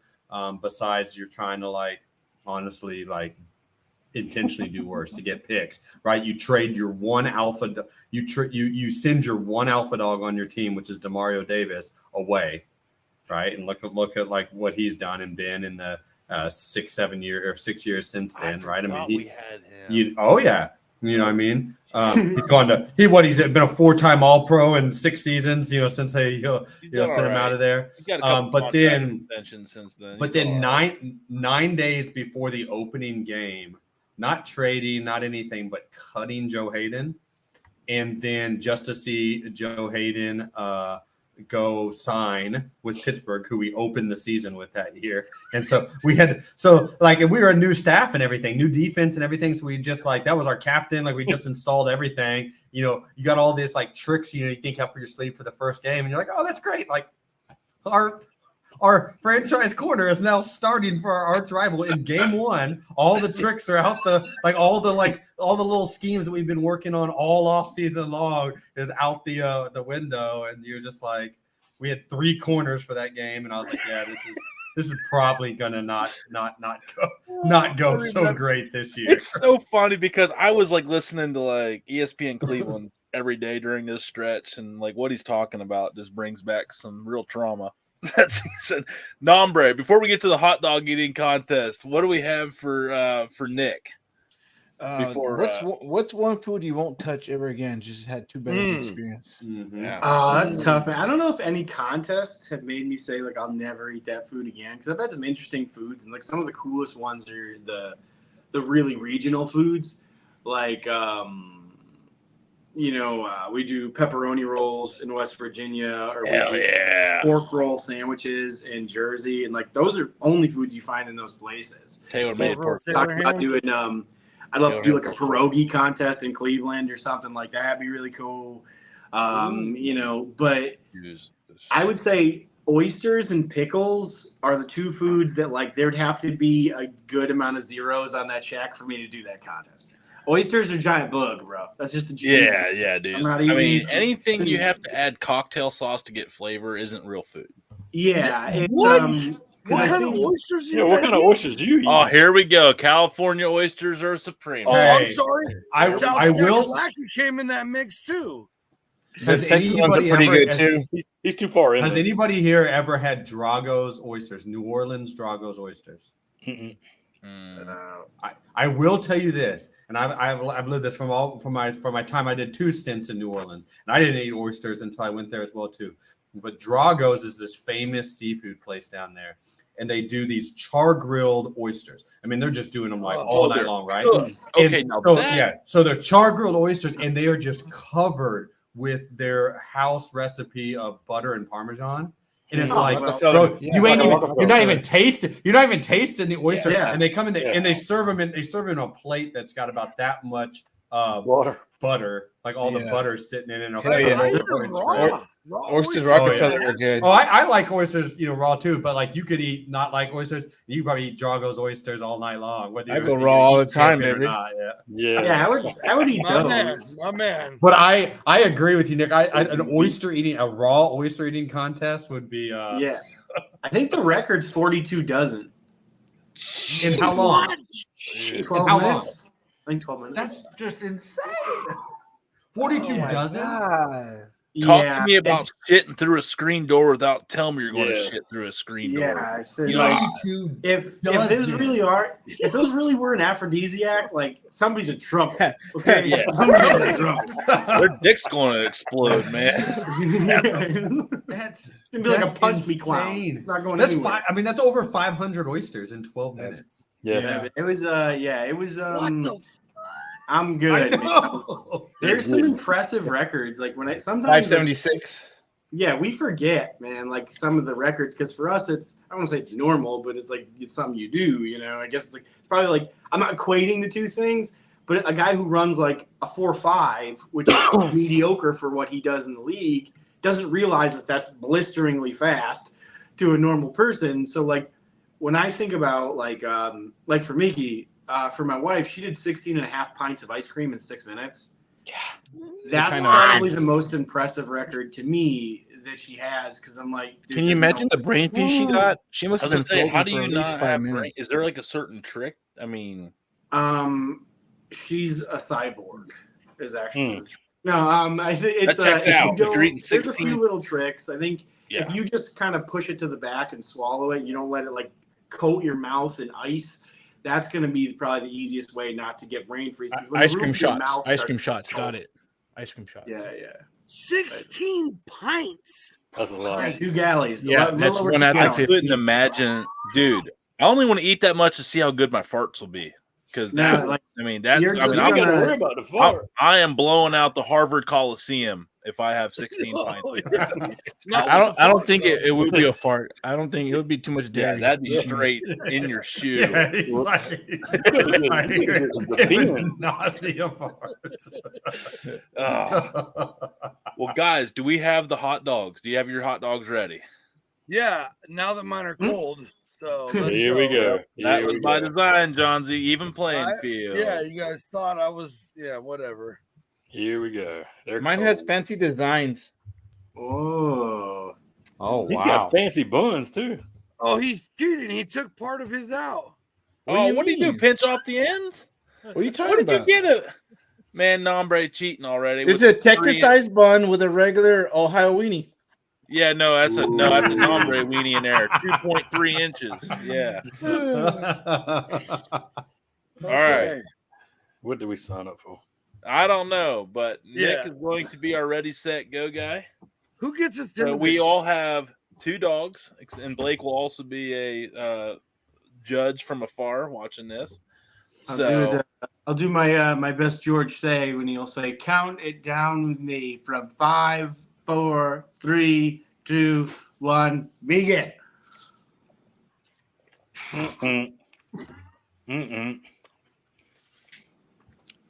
I didn't know when My my man got nombre over here.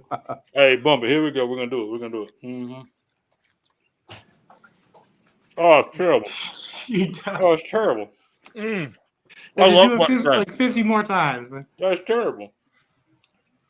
You gotta flavor the water. That's the secret. Oh, see, now Put it in Gatorade. What'd you put on yours, Nombre? Usually What'd you people put on got yours? flavor. you put chili on it. Mustard and chili? It's a hot dog. Mustard and chili? It looked like hot sauce. Tony's done. Medina's habanero honey mustard. And chili. Oh, this is amazing. Delicious. I'm hungry. Mm-hmm. What's that? I could easily eat 60 more of these.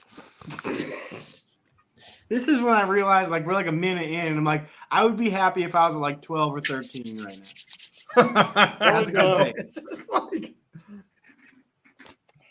Oh, hey.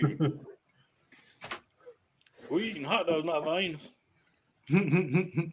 Cleveland, City of Champions, losers. You said we couldn't use Vienna sausages. Yeah. Oh, it's done. I won the best flavored hot dog. That's all I know. Yeah, you know what you bought it at HEB. Oh yeah. By the way, that water trick, that's the real deal. If you dunk the whole bun in there, because we always just tell people the bun's just a drink. It's just a chaser for the hot dog. Like that's so I don't flavor my water anymore. Because I have a couple Gatorades on this side. But Look at that. Still number 2. Did I win? I don't flavor my water because, like, to me, if it's 1,000 degrees outside, I'm just drinking the hot dog bun water, whatever. I want the my practices to be as close to, quote, game day as possible, as close to the real contest. And I want it to be kind of as miserable as it can be. If I start using a crutch a minute into the contest or 10 seconds into the contest, I need that flavor. To me, I'm just breeding weakness. That's all I'm doing. So I'd rather just have to deal with the water in the same flavor. Breeding weakness. Dude, this is like mind. This is mind. You see blowing that, Tony? All you because do is breed weakness. This is mind blowing to me because it's like, no offense, Nick. No, but it's like, and before tonight, I'm not sitting there thinking about like Nathan's hot dog eating or something like. I watch it on ESPN every year. Yeah, right. I saw Joey Chestnut mad pissed off this past year when we didn't when we were able to do this. Like, no, we're doing this. Like, F the Lightning. We're doing this. Right, but never sitting there thinking of it as a sport. But I hear you talking about it. I know you come from a competitive background, and it's so cool to see you apply. The mental and physical edge, the competitive edge, the all those little nuances about it. You sit there and you're literally, I feel like we're talking about a professional football game or an MMA fight, or we're talking about an eating contest, and it's that's real. If you want to be great at anything, you want to be the best at anything that is legitimately competitive. At any sort of a large scale, it takes those things. It's just it's cool because my mind's opening up. I never sat there and thought about applying it to eating contests as a sport, but it's legit. I think most people, when we met with we actually got invited to a Chamber of Commerce thing in town, and then we did the City Hall asked us to come in because of our charitable contributions through the insanity that we do and stuff, and we interact with people, and they're like, oh, you're kind of just regular people, and this is really serious what you guys do. And it's the insanity of what we do is not lost on us. But I think sometimes anything done at a very high level. It's one of my favorite things when we went to Thailand and competed, or when we compete with when the guys come over from Japan and compete with us. Culturally, they respect anything done at a super high level over there. Mm-hmm. And competitive eating gets a bad rap, but dudes respect professional wrestlers, and it's grown men play fighting in underwear with a predetermined outcome. Right. Or acting is literally just people pretending to be someone else, or no disrespect to any professional sport, football, baseball, basketball, anything, because they're incredible. And that's what I wanted to do when I was a kid, and I respect the hell of it. But they're adults playing a kid's game at an incredibly high level. But at a baseline level, if you just were an alien species looking from the outside in, you're like, what? They're what? And getting paid what? So with what we do, again, it's insane, it's ridiculous. But for me, the only shot I have at being the best in the world and getting a giant yellow one to match all these pink ones is to do everything from I need to be as lean as possible so there's no subcutaneous layer of fat to restrict the expansion of my stomach. I need my stomach to be able to expand. Like I'll take like a Jazzercise and train that so that I have more jaw endurance or I have more power to chew things if I do have to chew the crazy, foods. man. It's I'll awesome. Like try to This swallow is large amounts awesome. of air. So it's like it sounds crazy to your average person, and people like I've seen reaction videos of people like, dude, he takes this stuff way too serious, and maybe I do, but I would rather be able to tell my kids like, if you really want to do something, they know Dad's got 4 major rules. They're 2, 6, and 8, but at least the 6 and the 8 do. The 2's going to learn. It's always do your best, never quit, be kind, and don't do stupid shit is the last one. But Or like drugs. always do your best and never quit are the big things. And even if you're competitive eating or you're a concert pianist or you're a podcaster or whatever, like you really want to hang your shit up and know that you left something on the table. Like, no, dude, I want to know win, lose, or draw. I put everything I had into it. Maybe that makes me a little bit off, but I think anything done at a really high level, you probably are a little bit off trying to do anything at a world-class level. Fair enough. I would agree with that. But well, Nick, man, what, John? I'm tripping. Oh, sorry. No, go ahead. I'm tripping like Blake is like the thought process you put into this blows my mind. Like I see all these different, like you see from monstrous people to tiny little, people from the east side of the world smashing in food competitions, but I've never heard anything like the way you describe it. It's just mind blowing. The dedication, the effort you put in, it's wild. I appreciate that. It's one of my favorite parts of the game is that aspect. I think if I could go back and do things over, I probably would have studied psychology in school. No, I went there. I stayed in school. Yeah, but you just start seeing all the bad in people. Yeah, but it's fun, man. Joey and I talk about it sometimes, and maybe it's just my perspective on how I look at it. But maybe I'm like the Wim Hof of competitive eating, a little bit out there. But that's my shot. That's my shot to make my niche. Everybody's like, I think I was supposed to be the equivalent of, maybe I'm the Larry Izzo in this. It's like I'm going to be a 15-year pro by being the most kick-ass special teams player there is because I maximized what I had. I was never going to be a Pro Bowl linebacker, so to speak, but it's like any team in the NFL for whatever that stretch was, he was probably in the league for a good 10 to 15 years, would have taken Izzo on a kickoff or punting. 100% every time. Because that dude knew exactly what to do. He maximized everything. And if that's going to be how I succeed, then great, man. Awesome. Nombre, last question here for Nick before we got to get Nick out here and bring it home here with Lee Valentin, our third guest here of the 1/10 of 1 million show. We are again joined by Nick Wehry, the number 4th ranked professional food eater in the world in the Major League Eating standings. Nombre, last question here for Nick. What you got? Just curious as hell. What's the take-home prize for number 1 Nathan's Hot Dog Champ? What is Joey taking home this past couple of years? The purse itself is $10,000 for winning, but then it's obviously the exposure on ESPN and all the things you can get from that may matter even more, especially when like a few years ago when he had to go full blood sport on the guy, mid-contest. You probably get some. Yes. He suplexed that son of a gun real quick. Yeah, exactly. Don't get between us and our food. It's a bad choice. He didn't even skip a beat, though. Nick, dude, thank you so much, man. We would love to have you back on again and give you the full length of the show. Thank you so much for being a part of our very special night here. And you definitely brought a very awesome aspect and different angle tonight. Definitely one of the most intriguing conversations we have ever had on this show. Absolutely. I just thought eaters were eaters, man. But dude, like competition, I think, dude, I'm starting to think that might be one of the most competitive professional sports in all of sports, man. So you're killing it. Yeah, I know you. I'm jealous that you got a partner in crime, aka the wife, to ride the journey with, man. So That is fantastic. Maybe next time we can have you both on where you guys can trash talk each other the whole time. That'd be cool. Totally. Yeah, it's hard for me to do that because it's kind of like, oh yeah, well you're prettier than me too. Damn it. You're beautiful. All right. Must be hard. Must be hard. Yeah, totally, guys. I appreciate it. Thank you so much for having me on. Sorry for any like the rambling or the No, dude. More of it next time. Spitting fire.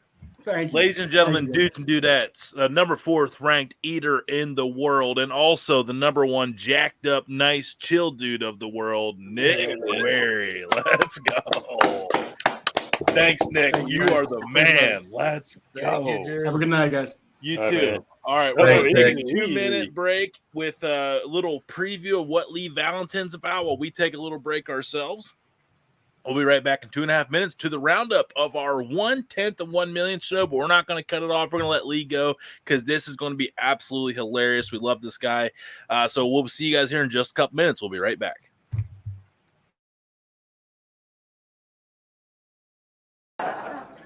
Love my kids, man. When you become a parent, you got to become a different person. You got to be a better person because your kids are impressionable and they look up to you. Like, I can remember the first time I knew that I was a better person, right?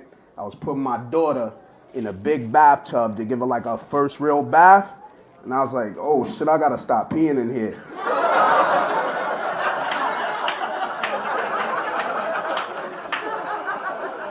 Instantly became a better person. And if you're not laughing, you still pee in the shower. So boom, the key to advancing your career in information technology is communication. Whenever you're in a corporate environment, you gotta be clear, you gotta be direct, and you gotta be mad professional. Let's say a coworker asks you where you took your lady on vacation. It's none of your fucking business, Deborah. Damn, you wild nosy. What if your punk-ass manager asks you about the status of a project that you already did? Come on, son, I been did that shit. Read your fucking email, man. Don't play me like I got a flower pot head. Here's a dope-ass example of how you respond to somebody when they call you on a Friday morning when you finna leave.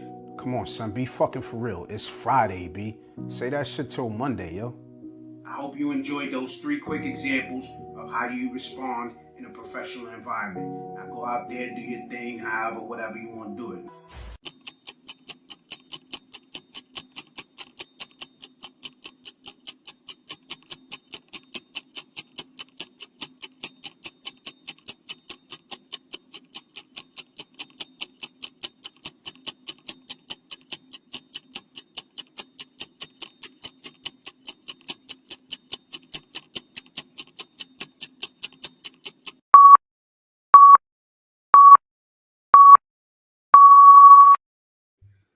Ka-cha! Nombre took a couple extra seconds to find his, but there he is. There we go. Yeah, Dude, I'm so blown away by. Yeah, That was wild. It was literally like a conversation.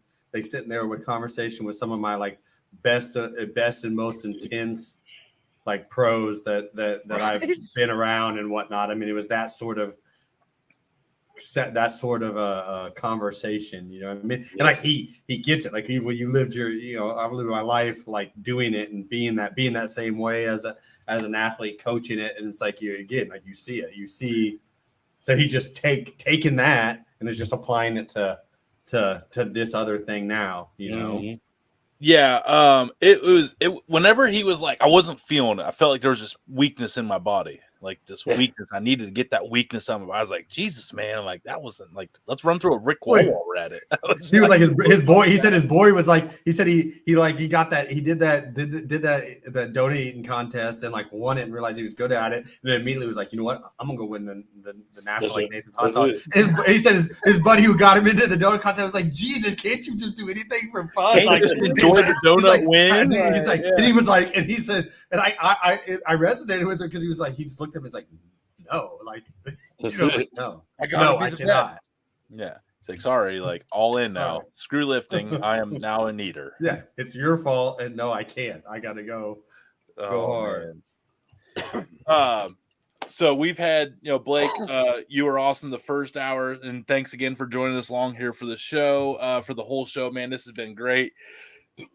We had Nick Wehry on, the fourth ranked in the world in the Major League Eating standings. And now we're going to round things out here, and we are going to just have an absolute guaranteed blast, baby. This last hour or last half hour, however long this goes. We're just going to send it to at least till the top of the hour. But we're real excited to have this guy back on.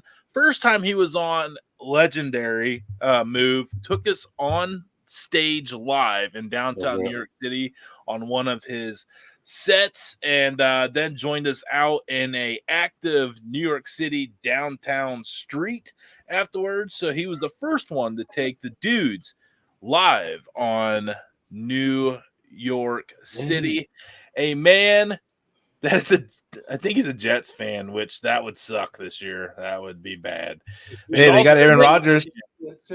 Also not a long, pristine line of winning since the 40s. But they always beat the Cavaliers, so shout out to that. And but a man that's just absolutely hilarious. And since the last time he's been on, I mean, we knew his content was fire. It just hadn't had its big push yet. Well, that big push has since happened, and he has since skyrocketed, not only on the scene on the New York comedy scene, which is absolutely hilarious, as you saw in the preview for him here, but the short form content with his I think he calls himself the hood IT guy, like that. I mean, it is absolutely hilarious. Hood tech. Yeah, the hood tech man, and that Friday, he's with the meanest lip curl in all of comedy. I noticed that. Yeah, man, that left one gets high up. That must be the New York thing. That left one gets high up there when he's dogging these dumbass IT questions he gets on a Thursday at 2:00 in the afternoon when it's fucking pickleball night in the local suburbs. Leo Valentin, what up, bro? Let's go. What up, guys? Thanks for having me, man. That was a great intro, man. Congratulations on 100,000, guys. That's really dope, man. Thanks, Appreciate man. it, Not all of us can do it in 2 weeks like you did when your shit got hot, but we do what we can do over here. Yeah, I appreciate you, man. That was a good intro. I didn't expect to see 4 dudes eating hot dogs. You know what I'm saying? Just watching 4 dudes stuff their face with meat. That's the last thing I I wondered why you wanted to left see. for about 20 seconds off camera, man. I saw that look in your eye. Oh goodness. No, Nick was great, man. He gave some motivation at the end, man. That was really good. I just have to say that motherfucker's lean, man. He looks like he looks like he eats black people. That's what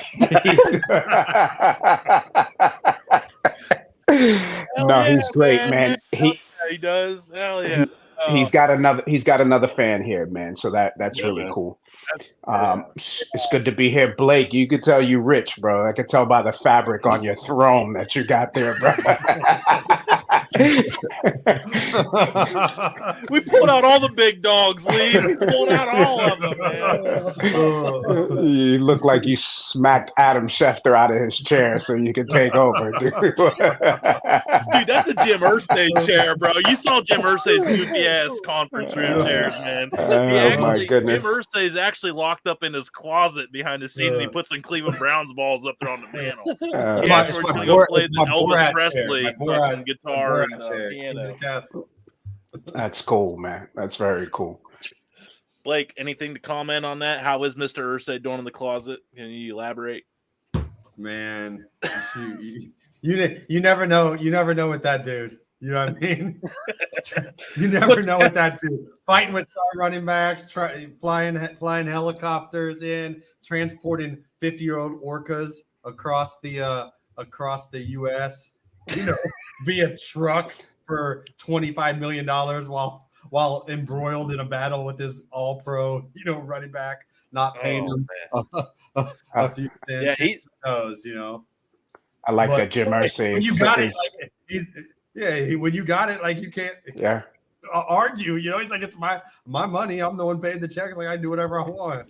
He's like, do I have like 50 million? Like, yes, Mr. So you have 50 million. Like, all right, I want to buy this. Like, it's like, all right, let me live out my childhood dream of Free Willy. I want him in my backyard for my birthday party. Yes.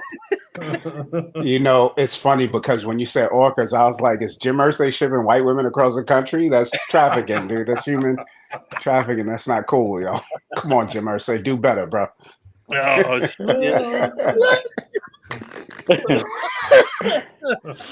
and this is why we saved Lee for last. Hell yeah! Yes. Come out. Oh man, Damon, what you got here for Lee, man? Let's go. Let's get it rolling, man. What's up, Damon? Hey, what's up, man? Hey, so last time you was here, you was working on your little mini series. I brought it up last time. What was I think it was Soys in the Hood. You said you was gonna be working on another one. What's the update on that one? Anything coming good? We had something in the works, man, but couldn't. It's so difficult to get people together when you're working on something like that because you have to worry about the filming crew, the editors, and you put a lot of actors together, so it's a little bit difficult to get it all together. Which is why I've been doing the solo stuff with Hood Tech and the Hoodie Johnson stuff. So I wish it was a lot easier with people's schedule to get it, to get it together and stuff like that. But it's been real difficult, man. We had a shoot that was scheduled for October 28th, and one of my guys had an family emergency, so we couldn't get it done. But hopefully when the spring rolls around, we'll be able to get some things together. I got some ideas that I want to put together. So there you go. Hell yeah. Nombre. I'm glad to see you're doing good, bro. It's always a good time with you. Nombre, hold on, dog. Hold on, because oh, here we go. You were treating your fucking hot dog like Nouvelle Cuisine, bro. You were slow. It was a contest, and you were contouring fucking mustard and chili on your hot dog while everybody was stuffing their face. You're like, no, I'm gonna enjoy this. I saw you lick the fucking chili first. Yeah. I tell you what, if it was a tasting contest, I would have won that one. You did. You were making love to that hot dog, bro. That was hilarious, bro. Like room temp was so 40 minutes prior to that. I was like, man, I'm gonna have to just suffer through these two dogs. Exactly. No, what? Any plans of coming on to different states anytime soon? Yeah, man. Luckily, I've been opening for somebody, man, who's really big. He put me on. So we've done DC, Philly, went down to like South Jersey or middle of Jersey and stuff like that. I've done some stuff in Pennsylvania, but hopefully, it can pick up in the future. I'll be able to go out to where you guys are in Ohio and all that stuff and see the world a little bit more and get more people interested in the comedy stuff. So yeah, who's the name you're working with? Are you allowed to name drop? No. Okay. That's fine. Hey, I gotta ask. I'm a shitty podcast if I don't ask some damn questions. No, that's a good question. But I'm just I'm just grateful to be put on, man. And yeah. And I want to be kept on. You know what I'm saying? So I want to keep doing the thing. I wish, dude. I wish. But no, I've been lucky, man. We gotta get you out to the West Coast. You would kill it out here. So the follow-up question for people that haven't seen you, shame on them. What's your style of your shows? You comedy audience roaster? You have your skits in your head? Or?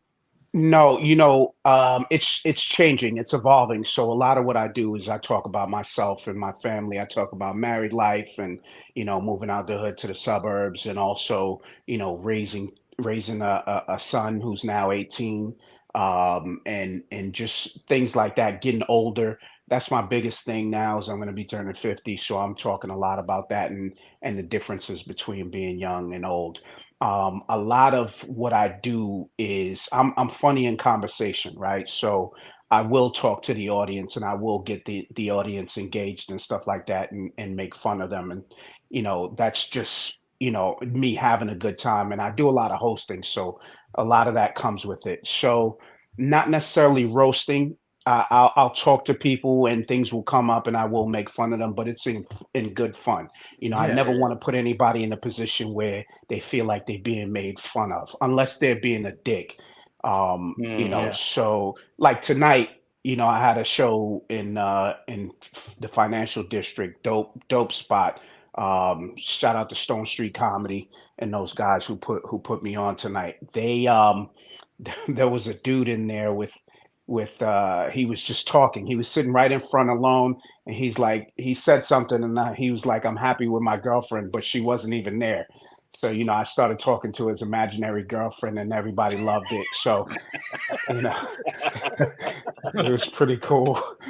It was pretty cool. And another guy had his eyeglass holder, but he was holding a N95 mask, and I started making fun of him for that. So it was fun. But again, man, you're late. Yeah, it's all in good fun, man. Never intentionally trying to harm anybody, anything like that. So yeah, we have a good time, man. I just want people to have a good time. That's why I enjoy doing comedy. It's a relief for people. They're getting out. They want to have a good time. Maybe they've had a bad week or a bad year, whatever it is. I just want to take their mind off of it while I'm on stage. Oh, I hear you, That's man. cool. Yeah, I mean, and that's cool, man. You're trying to just make an experience for everybody. Because, man, I see some of these comics, man, and I see him like pick out a guy in the crowd, and I'm like, I do not want to be that dude. That does not look like a fun time. I paid money for this fucking shit. Like, I hope they know who that dude is. Like, because I just paid $50 for front row. Right. I'm trying to impress my girl. She Right. thinks I got a small needle dick that's uncircumcised, and I'm just some fat, privileged motherfucker that ain't got no business being with her. Like, man, I feel like I ain't got no self-esteem after some of them dudes. Tony's fucking letting us do the work while he goes home and fucking bangs one out. Right? Yeah. Some of them guys, they bang out a different one. You know what I mean? Like, that's one and done. Like, shit. Like, that guy was feeling good about himself until about 6 hours ago.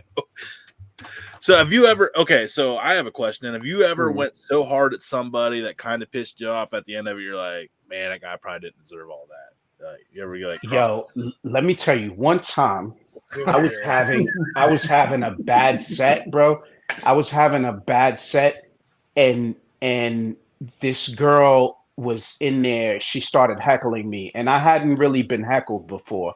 And it's funny because the day before, people, other comics we were talking about it backstage. We were like, yeah, I've been heckled, this and that. The other thing, I was like, I've never really been heckled for. And the next night, I was doing a show and it wasn't going well, and she just started talking, and I tried to shut her down. I think I told her she looked like Spike Lee or something like that. And bro, nobody laughed, but her comebacks were way funnier than anything that I said that night. And bro, I was about to quit right then and there. I think I did quit. But yeah, that's the worst. That's the worst I've been heckled, and it didn't go well for me. So, from that I've learned, if somebody's gonna heckle you, you can kind of shut them down and keep going, but don't go at the person, because sometimes they just want to be a part of the show. Sometimes they just want to be heard, and there's no malintentions. They're just looking, they're trying to have a good time, and they're showing it. So I never want to go at someone unless, of course, they're being a dick. And that's what the security's for, right? Sometimes if you perform in a club, there's security there. You can just tell them, hey, get this dude out of here. Or they'll tell them to shut the fuck up. But yeah, I don't want to go hard at someone, because sometimes you go hard at that person, you lose the entire crowd, no matter what, no matter what that person did. And there are times when the crowd will do it for you. So you don't have to, you can just continue on doing what you were doing. So, I from that experience, I learned never really go hard at anyone. All right. Blake, what you got here for Lee, man? Unless it's Blake and he's sitting on a throne. If you come to the club with a throne, yeah, King Blake, what you got here? First of all, Tony, I got a bone to pick with you because I didn't realize that you're gonna bring on all these yoke motherfuckers to the show tonight. Dude, I try to still stay in shape and whatnot, but I'd have taken some pre-workout, some woke AF and done a few push-ups before the show, tonight. But no, I guess my question was I love your skits, but one of the ones or the IT guy really really, I don't know, just hits me some of those little it cracks me up, and so I wanted to know a little bit of the genesis of it. I was telling my wife and Pops earlier tonight. I was like, man, check this out, and I was like this is like LL Cool J meets meets Terry Tate, the Office linebacker, if he was trying to grow up and be all corporate. And so tell me about tell me about the genesis of the corporate IT guy, and where that started at and how you built that out. So I've been doing IT for 30, 35 years, whatever it is, for a long time. So and it's always been something that I've hidden. I don't even know why. In terms of comedy, because I felt like if you're a comedian, you're not maybe supposed to talk about what you do, or maybe talk about it in the past tense, or maybe somebody gave me some bad advice at one time. But the genesis of it was I was having a real shit day, and I was making myself laugh by putting them on mute. I was on a conference call and somebody was having trouble getting on the conference call. I'm like, motherfucker, we've been doing this shit for 4 years. Fuck you. How do you don't know how to be on a conference call? What the fuck is wrong with you? And that made me laugh. And I was like, oh, I should do this shit on. So I just turned the camera on, and because it's actually me. It's who I am. It's my thoughts. It's how I speak. But I have to be different in the corporate environment, right? Because this is how I pay my mortgages and shit like that. So I can't. But I am at my advanced age. I'm comfortable now being that person, and people know that that's how I am. So throughout the years, I've been able to get jobs where I can be myself, and I don't really have to code switch as much. But that's kind of who it is. It's who I am and what I do, and I just combine the two, and that's how the character. So it's not really a character per se, but it's, and it's exaggerated, obviously. And just some of the things that people want to say when when they're in a corporate environment. I'm going to say, man, I feel so much realness in all them videos. I was like, this dude mumbled this shit under his breath a lot. Yeah. Because I know I have talked to IT people, and I'm somewhat educated on how a computer works. And I know they immediately default to did you turn the fucking computer on, stupid? Did you turn the computer on? Have you restarted your computer? What browser are you using? I was like, motherfucker, I am using Chrome like you told me to. I ain't some dumbass from another region that's 60 and never used a computer. I am a young, capable male that knows how to type on a keyboard. So let's bypass that shit and go to the level 202 problem. You'd be surprised. Well, here's the thing. I've never done help desk. So that's what makes this a little bit more difficult, is because I've never worked on a help desk. So I don't really interface with customers. My job is to work with the other IT guys in different departments and shit like that. So I don't never really talk to customers, but I sometimes imagine how, my conversation with them would go. So it's a combination of those things. But yeah, you'd be surprised when motherfuckers be like, yo, I something's weird happening with my computer. Just fucking reboot the computer. What are you, dumb? What's wrong with you? So it's funny you bring up IT or help desk. So I got a funny story, and I felt bad, but they didn't announce it. So the company I work for, we have our internal IT we call for IT issues. So I call the number, and it's automated for us, and we, I push number 5. I don't know where to go. I don't care. I always push number 5. And so they answer the phone, and they're like, hello, this is Fuego. I was hanging up. I was like, oh, we got hacked. That's fucked up. That's so fucked up. Nah, bro, that's a great accent. That's a great accent, but you're gonna be fucking canceled, dude. You're gonna... You didn't do the head movement. Lucky you didn't do the head movement. I think we're all right. I think we can't do it, but I think Andre can do it. I mean, well, so I called back again, and it's like it's a female this time. It's just Chantenay, Shadadai, whatever, and then she can hear all the stuff in the background. And I hang up again, and I'm like, "Who can I call?" I think we got hacked. But come to find out, we had contracted that out to a third party. Outsource, your company outsource. So now it's terrible when something breaks. I hate it. I'm like, oh, it broke or it's not working, and there I go. This is my number. Oh, thank you. Have you done this and that? And then I had to go up the next level because I can't figure it out. I was like, geez. Nah, bro, you got to do the head movement when you. Oh yeah. I just take out all the T's and put a D, and you can talk like them. Don't worry about it, man. Well, and you didn't say my friend. You didn't say my friend. Oh my God.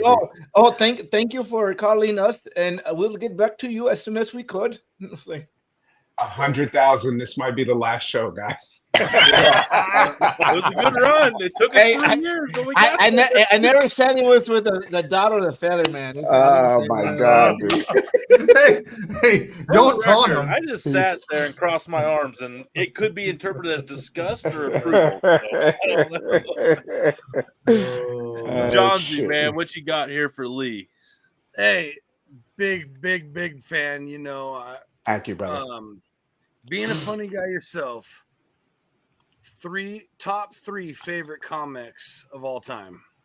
Ooh, let me see. This is easy. It's Eddie Murphy's my number one. He's the greatest of all time for me because at 11 years old, I was reciting, his stuff. One of the funniest people that I know people think he's funny, but he's just beyond, like he's the greatest. And it's kind of a tie, but I'm gonna say Mike Epps. I love Mike Epps so much. I just think his silliness and that's just him being himself up there, and I love it, man. And number three, I'm gonna go with Louis C.K. because to me, we're about the same age, and the things that he talks about is like things that I'm thinking of, or just so similar. It resonates with me a whole lot, and it's so funny, dude. He's so fucking funny. So those are my He three. was even funny when they tried to cancel him in like Yes. And like they were like, yo, he did this, and he's like, yeah, I did, sorry. And Yeah. that was His and that was like, comeback. His all right, comeback Louis, was like, great. all right, we'll Yeah. see you Monday, dude. Yeah, he's Lee, great. He's great. A follow-up question to Johnson. What's your three up-and-comers? Oh, I got a follow up also after this. All right. up and comers. Love it. I don't know about up and comers, but I can tell you guys that who I really like that you guys probably have never heard of. P.D. D'Abreu is from Brooklyn, from New York, one of the funniest dudes. He's been on Comedy Central. He's so fucking funny. Caitlin Palufo is so fucking funny. Every time I see her, I love her. She's from New York as well. And let me see who else up and coming. I got to get back. Lee Valentine's good, but I heard he sucks at working with the crowd. Yeah. I'm always shitting on people and making fun of people. But no. So yeah, there's so many comics that are really, really good that I really, really enjoy watching. I get to see people. Oh, here you go. Somebody else that you've probably never heard of who I think is so funny, and I can keep going on and on and on with these names. So Mike Britt is somebody that I look up to in New York scene. He's so funny, man. He's just quick, witty with the crowd. He hosts a lot at Comic Strip, but and he just put out a special last year. So check out Mike Britt. He's so fucking funny and just on point with all of his shit. So those are 3 people you probably never heard of, but you probably should look them up. But that's what's great about comedy, and Johnsy, we'll get to your follow up here in a second. Is like there's so many funny people out there doing it, man. Yeah. And that's why people should just go to the local comedy club, because you don't know. Right. You could, I mean, you could have some of the rawest, funniest talent there that's going to be big one day, or it could be someone that fizzes out in like 2-3 years, and you're like, man, I saw one of the funniest skits ever at this local comedy shop. And that probably happens all the time where people are like, man, the funniest show I ever went to was like 5 people in the crowd, but these people were up there just sending it. Johnsy, what was your follow-up, the non-brace follow-up? I got it just because I want to stir the pot a little bit. Most overrated comic, in your opinion? Ooh. I don't know. And I wouldn't. I'm not trying to talk like bash anybody, but I don't know. You know, here's my thinking. Everybody has their own lane, right? Everybody does something. You can find a million people who are like you. Comedy is so subjective, right? So you can find a million people who like you, and there's 7 billion people on the planet, right? So who am I to judge any other comedian? Because number one, comedy is hard, right? It's the most difficult thing. All the time, all the effort, all the mental anguish that you put into it, trying to make people feel good. And it's draining. So never, ever will I say that a comic is no good. It just might not be for me. But never will I say that any comic is no good or overrated, because, you know, people could say the same thing about me. So I'm not a judge of comedy. I just enjoy it different. I just enjoy comedians differently. That's right. I hear you. I'm sorry. I'm sorry. That's a shit answer, but no. You know, I mean, we didn't expect it to be like Matt Rife's a bitch. Like that'd have been cool. Yeah, that'd have been awesome, but we didn't expect it. Yeah, no, it's you know, I'll tell you this, man. It's very, very cool to see. I have this thing where I want to be adjacent to comedians who are doing well, right? So I'll see, you know, anytime there's a comedian that does something so great, and I run into comedians all the time who are either on TV or who've done their special, who are killing it on the road, and I want to be able to say I know that person. You know what I'm saying? Because that makes me feel good. You know what I'm saying? So I'm always championing for comics to do well, or for them to do better, for them to kill it, because, you know, it makes me laugh, but also it makes me feel like kind of special, because I'm like, yeah, I know them. Of course I know them. You know what I'm saying? Of course. Yeah, man. Shit, he slept on my couch once, bro. Like, yeah, no, I'm not bringing no fucking comedian to my crib. Nah, that's I saw that Pete Holmes, like the Pete Holmes special on HBO, and I was like, man, there's no way I'd let that dude sleep on my couch. Like, you know? Yeah, Pete Holmes actually, and the club that I brought you guys to last time, that was the Angry Goat. No, it wasn't Angry Goat. What was it? Grizzly Pear. Yeah, so that's where his HBO series Crashing, where he was filming it at the Grizzly Pear. So that's Grizzly Pear is famous for that. There you go. Oh, okay, dude. Pete Holmes is funny, man. It's like a weird, like you said, like people could easily judge him as corny and like kind of like lame, but man, I tell you, he's got a hell of a follow, man. That got an HBO special, man. Like dry humor. Yeah, and people love him, and millions of people love him, and they come out to see him. And you know, there's no way that you can say that that's corny, because he's doing, you know, what a lot of us want to be doing. He's making a living off of it. He's killing it. So, you know, you can never say that he's corny. If you don't like it, it's just not for me. You know? That's right. Blake, what you got here for Lee? Lee, I know you said you still got to leave at 11. This can be our last question here. Like, I mean, what do you want to do? Give me a few more. Okay. We don't want to rush you, but we definitely don't want to lose you either, man. You're welcome to stay as long as you want. Blake, what you got? Yeah, I mean, you kind of mentioned it. It's kind of where my mind went, and it kind of always goes on this. Not to take it to a not as humorous side, but like you mentioned, and you hear about this a lot, right? Like the behind the comedy, right? It is still work, right? Like the work, the effort, the draining aspect that can go into that, you know what I mean, and whatnot. And you can hear sometimes some of the dark stories, you know, that you hear in the Robin Williams' world or the Dave Chappelle's world and whatnot. So just kind of talk to me a little bit about that aspect of, you know, trying to create comedy, create, brevity, for in jokes, like to make people happy, and laugh, but that it's like actual practice and grind and work as well too. And that sometimes you have to do it when like you're not feeling the best, on your day, coming from your day job or your family life or whatever it may be, or driving around New York City dealing with, stuff or whatever it may be, you know what I mean? But you still got to perform. Yeah, no, it's very difficult, man, and it it varies. Some days you'll be so high and you'll have a good time, and you'll have that energy on stage, and just some days we're just regular people, right? So we're just it's our job. We want to go out there and do the best we can, but sometimes we're not always feeling up to it. And I think as you get older, this is where some of the mental anguish comes, at least for me, right? The older you get, or the longer time you have in comedy, your tastes change, right? So your taste for your own comedy changes.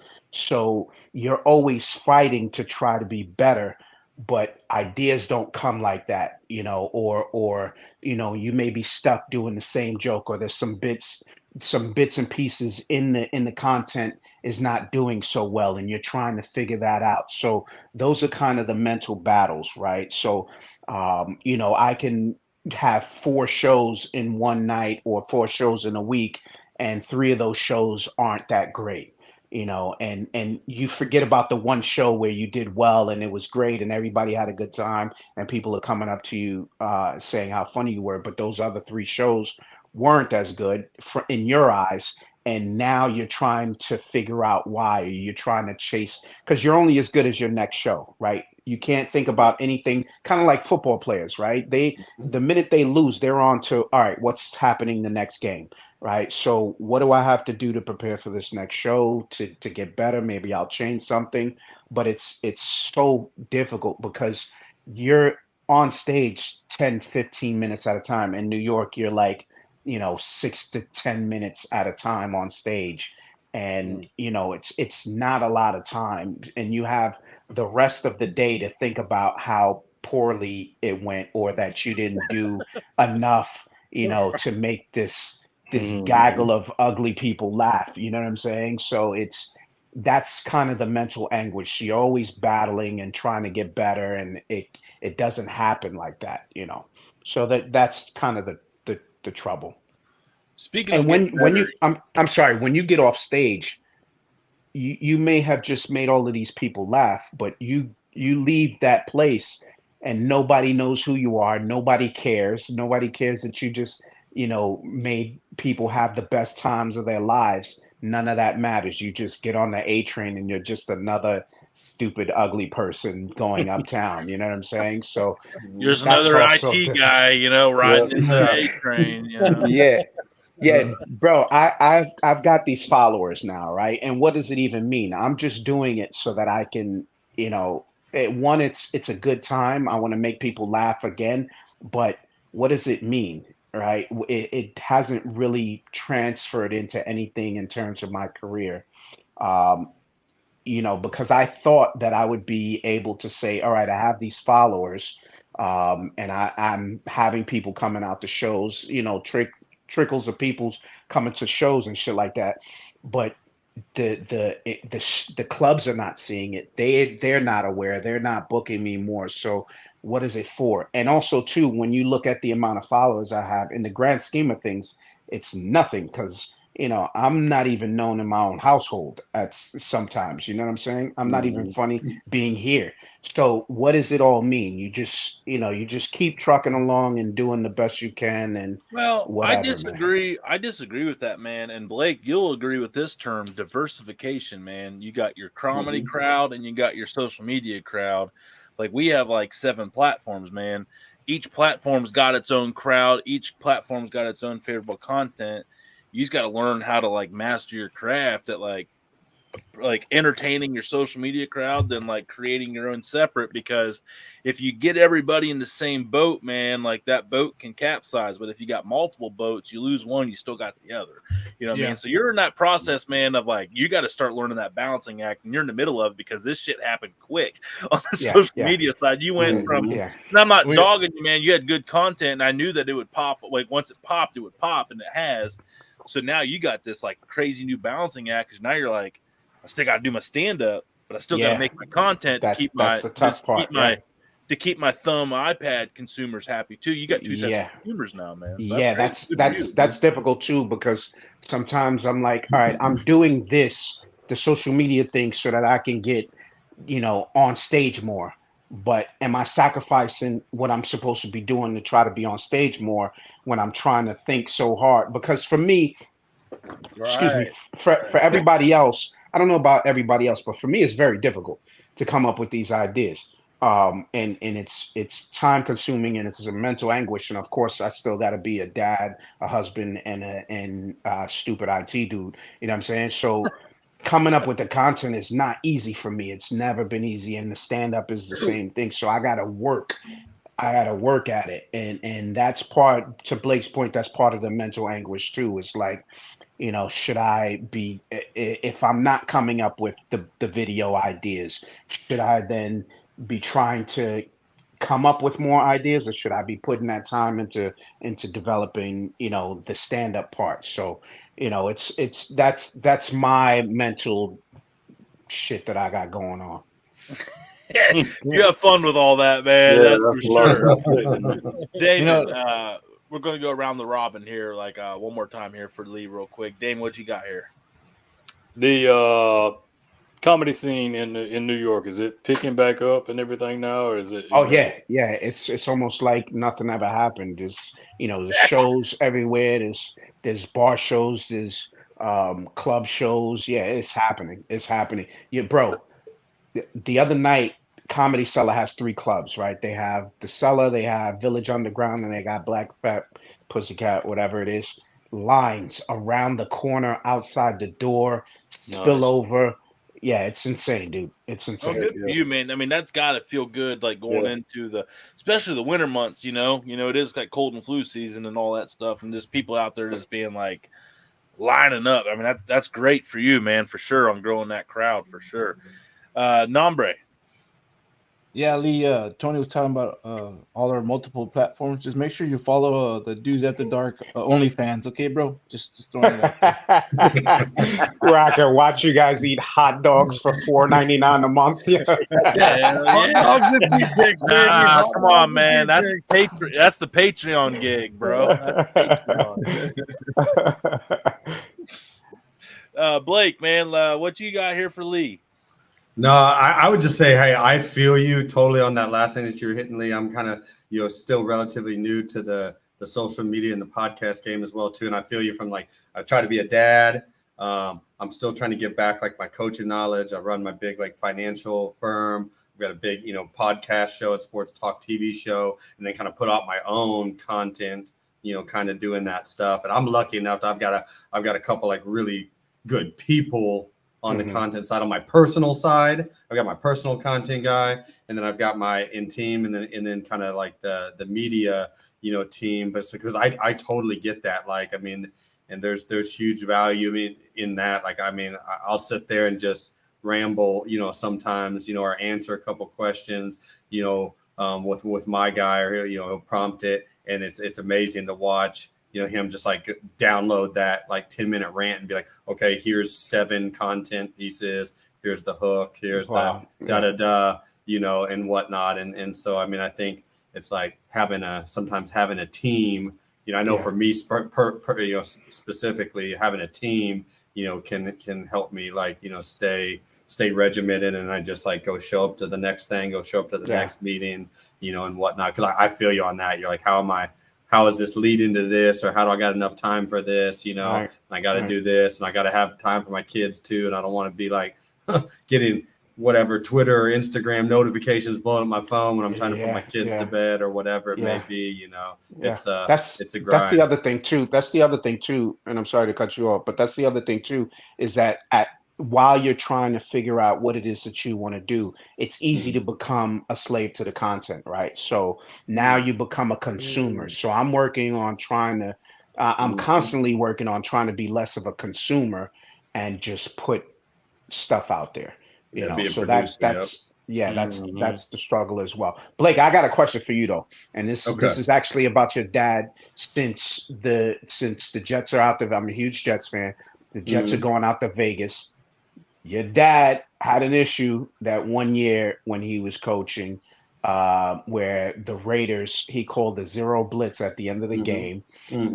Yeah. So I'm sure you've had that conversation before, and you don't have to talk about it now, but maybe we could talk about it another time. I'm interested to know what it was that he was thinking at that time. So, so the short of it was this: we were abysmal on offense. We were trying to bleed the clock on defense, and we had just had this really long drive, the drive before, where we were like intentionally trying to like play soft zone and just like bleed the clock. Yeah. And they get down there, whatever, and we get the stop or whatever. And so we're still up. And then our offense just immediately goes like 3 and out, right? Like this, like made them like maybe use 1 or 2 timeouts, but it was like, I mean, like that, like we maybe got 1, and you're just like, you got to be kidding me, right? And so now your dudes are gassed, you know, like our top pass rushers. I can remember like the dudes we had on the field at that time. We had John Franklin Myers and Quentin Williams inside pass rushing, Terrell Basham on the left edge, and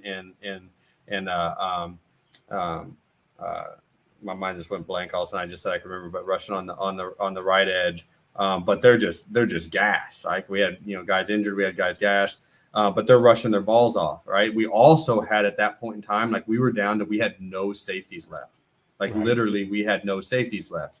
We were all so injured. And so we're trying to like the typical defensive package that we would have put in for at the end of the game at that standpoint, we didn't actually have enough defensive backs left to actually play the package, right? And so we were playing something different. And if you remember like the play before, we were trying to call like a deep prevent defense, but the guy and one of the safeties that was in playing, he was just kind of in quicksand. He was in la la land, like, oh my God, I'm in playing. I've never played before, right? And he was kind of like, I don't know, he was doing some crazy disguise. Like, you don't, like, I don't know. He was up close to the line of scrimmage. He was supposed to be back in the end zone, right? Like pre-snap, way back, 50 yards back.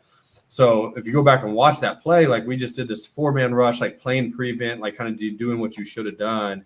And it was like bombs over Baghdad. Derek Carr threw it over the top of everybody. And the play should have ended on the previous play.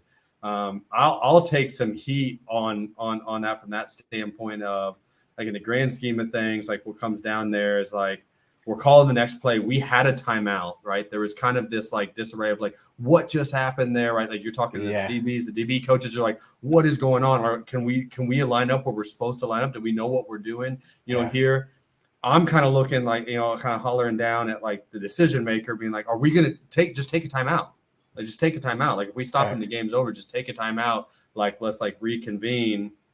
And so it was just kind of like, well, what do we want to do? And I was the first to be like, I was like fucking zero. Wow. Like get the play, like right now, like the game's over now. Like this is, you know, I mean, just being honest, like it's disarray. If they're going to go bombs over Baghdad again on this next play, get to the quarterback, and that doesn't. And so it was another unfortunate issue of like it was a last 1-0 situation where again, like everybody's supposed to be like standing back 40 yards deep, but you had an undrafted rookie that's playing corner up at like 7 yards and takes a double move. If you can actually go back and watch the sideline, we're all screaming and yelling like back up, and like and he's like he would like take 1 step back. So now you're at 8 yards. You got 32 more to go, right? Like and we like back up and you take another step back to 9 yards, and then the ball snapped, and you're just like, you know. So it was one of those. It's one of those crazy things that happen in a game sometimes, and at the end of the day, like in the middle of the chaos, what you were trying to do was control the chaos and just with the call, so to say, put it on the back of a defense coordinator who doesn't care from the standpoint of like having the buck stop with him. And it's like, okay, you know, we're not going to take a timeout. We've got all this disarray. You know, I'm gonna in the middle take a deep breath when all this chaos is going on and say, I'm gonna end it right now. Like we're going all in. I'm gonna end it right now. Like we're gonna get off the field or we're not, and we'll get to we'll get into the locker room and we'll get into the film room and we'll MF, you know, and figure out what the hell. But like we're gonna walk off, and unfortunately, Oh yeah, unfortunately, we whiffed on Derek Carr, and he threw a great pass, and it didn't work out. But it's like it was we were in a leverage situation and trying to win it there and end it. I bet that makes Lee feel so much better about that situation. That was a very interesting time for the Jets, man. But your dad's a great coach. You guys are great, man. Yeah. So man. congratulations to you, man. Appreciate you, Lee. It's really cool, man. Really cool. Greg brought the first bright spot to Cleveland Browns in like ever since like '99, man. Because they're just like so excited to have somebody just intense, man. Yeah. Yeah, it was awesome. Yeah, it was good times for sure. It was good times. Chauncey, what you got? Oh man, what do I got? Shit, I don't even know where to start with Lee, man. Dude, I'm just gonna come out and just give S the D a little bit here, man, and just be like, man, you're just crushing it, dude. Like, super proud of you, man. And like, I mean, not that you need our pride to make you go on, but just watching you grow from the last time you've been on. From the introduction we had from our good buddy Burley over at Rage and Pillage Podcast. Everybody got to check him out, man. Forever grateful for him making that introduction, man, because like I feel like you're part of the Dude Network this time, and we're here with you on your ride. Dude, it's just been it's just cool, man. Yeah, just from you, like your videos of you wrecking the suburbs, man, to the tech and taking us on stage, man. You're forever a piece of this show, and we're so happy you were with us on this special night, man. And I mean, you got any like massive plans here for 2024? Any cool collabs? Like, is there something you want to do that isn't on the books? But like, man, I really want to see if I can get this done next year, and I'm going to tackle it. Yeah, I got something coming up very, very soon that I'm very, very happy about, man. And it's kind of why I started. Not really why I started, but it was kind of one of the things that I wanted to do. And I'm going to tell you guys here first. I'm going to be on. One Jets Drive. They do a fan series, and they're going to do sort of like a mini doc for a part in that series. So they like my Hoodie Johnson character, and they reached out to me and they said, "Yo, we want you on the show." So that's what it awesome, means, brother. Who knows? But yeah, Jets fans love the character, man, and it's really cool, and it's a blessing and to even be noticed or anything for anybody. I just want people to enjoy the content because I enjoy making it. So to have that happen, that's really, really dope, man. So when are you going to be on One Jets Drive? When are you going to be on One Jets Drive? The taping is going to happen in the next couple of weeks. I'm not sure exactly when it's going to air, but I think it should be shortly after. But they featured some really, really cool fans. Connie Carberg, which is one of the first. She's actually the first female scout in NFL history. She was featured. She's a big fan, Jets fan. She worked for the Jets. And there's another gentleman, I can't remember his name, Matt G. He's an artist. He draws the sickest fucking pictures of Jets, man. So they're just taking the Jets fans and making them some of the best since we're some of the best fans in the world. That's awesome. They're showing us some love. So that's the most exciting thing that's awesome. Happening. That's big props to you. If nobody's seen it, like one Jets Drive is, it's a big production. I love it. I still watch it this day, but it's like it's like an in-season Hard Knocks, right? That Jets put on and have for a year, but it's a big time production, and they it's a Hard Knocks like episode, production episodes that they do each week. That's badass, man. Congrats. It's really, really cool, man. You get in-depth looks on the team and stuff like that. So it's really, really cool, man. Really, really cool. I'm happy about that. I mean, also hope you get some networking out of it, man. Like, it's one thing I've learned. It's like networking is everything. So hopefully you go in there, you have a good time, and you make a couple new friends you can reach out to every once in a while. So that's what's up, man. Have you fucked up your neighborhood yet? All the time, dude. All the time. Boy, let's go. Every Saturday I go out, I got the music blasting, and everybody's kind of like hiding. Hey, don't forget about Dre, man. Just crank that shit to 1,000,000. Let's go. Don't let him forget. Yeah. There's actually a couple of for sale signs down the block. I'm gonna go over there kind of peek in their house, see what I can see at the open house. Hey, you need to get that monetization game up, man, and bring in some family into the hood, man, into that hood. That's for sure. I mean, that's what I need to see. Hostile all my takeover. cousins. I need all it. my cousins are coming. I'm bringing all my man. You'll have the Karen bitching about, like, you know, hey, his barbecue smoke is coming into my yard. Loud music, late nights, man. It's going to be fantastic. Yeah. Hell yeah. Right. Yeah. Yes, hey, ultimate backyard. If you had, okay, you're at the grill. You know, it's all there. What are we grabbing? You get one thing, one and done. What are we grabbing? You mean food wise? Yeah, or, food. I mean, obviously, you got a beer in your hand, or you know, something to drink. You know, I'm talking any kind of meat on the barbecue 4th of July party. What are we getting? Don't say hot dog. Yeah, don't say No, pussy either. We already know pussy's the ultimate goal. We already get that. Definitely not. Definitely not hot dogs. Definitely not hamburgers. We're going just fucking steaks, bro. Just all cuts of steak. Leave it on there for a few minutes. You know, get it nice and charred on the outside, little pink on the inside. You know, so there it is. We're doing steak, man, and that's pretty much it. I respect it. I'm here for it. Tomahawk steak. There you go. Tomahawk? Damn, he's going with the big dog. Yeah, big egg. Go big or go home. Well, he's got that big IT money now. Yeah, true. yeah, man. Yeah, he's getting like millions from TikTok and Instagram now. Yeah, shit. I'm trying to get Blake Williams money. Huge, folks. Hood Yeah, he's got to feed those big ass delts, man. It's like give me a tomahawk ribeye, straight red meat, 22 ounces.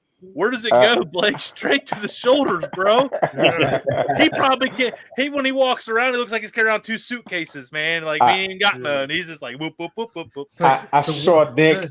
Nick, and that's where I was. I went off to do some push-ups because I saw Nick. I was like, nah, I got to hit these. It's like the only comic in New York City. Cool. The only comic in New York City who acts as his own bouncer. Right. He's like, at some point in time in the show, the heckler's got to turn. He's like, don't get me fucked up. I come down off of the stage. Maybe calling for security, putting the mic down. Yeah. He's like, don't make me get security. Oh, it's me. Turn around. It's like, hi, I'm security. That's over. That's funny, man. What's it like being in the 1,000-pound club, man? Like just sitting there, delt, squat, bench, clean. Yeah, no. The last time I lifted heavy, man. Now I don't lift heavy at all. But the last time I lifted heavy, I was doing, I want to say 275 on incline, and I tore my shoulder, my labrum and my rotator cuff, and I've never been the same. And now I just do calisthenics a little bit, and not heavy weights. So me too. I'm old, man. Tony said me too. The joints are hurting. I'm actually gonna get a mile after we get done with this show. I'm gonna go over to the graveyard and just start running. It's a legitimate practice. Lightweight, lots of reps. That's why light chips into my mouth. It's constant reps, right? Garage beer, the classic light beer. You don't even feel like you're lifting these to your lips. Nice. Great plug. Great segue. Hey, I'm the master. Welcome to the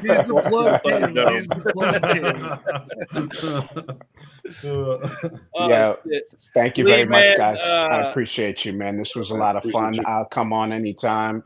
And maybe we can get you guys on stage again. I'm down for it, man. I want to do an IT collab where I'm like calling you as like the dumbass dude, and you're just like, no, motherfucker, like, or like you're muting, like, please hold, and you're like, man, this son of a motherfucking bitch, man, and just like, yeah, man, did you restart your computer? And I'm just like, oh yeah, I put yeah, hit the button, yeah, I did, window button, right? Here's what we're gonna do. You're going to call me, and I'm going to put on Deshaun Watson massage parlor hold music. Hey, You know, everyone wants to Good hate old on him for rub and coming to tug. Cleveland. Warren, Ohio has more massage parlors than any other per capita. No one's factored that into his decision yet at this point. I'm still trying to figure out why are we avoiding that Warren, Ohio is literally the home of massage parlors. Like everyone's like, man, I can't believe he Rub came and to tug. Cleveland. I was Rub and like, tug. shit, that dude's buying a house in Warren, dude. Like, yeah, I know exactly what his end game was. That's so funny, dude. Me That's love so you long funny. time.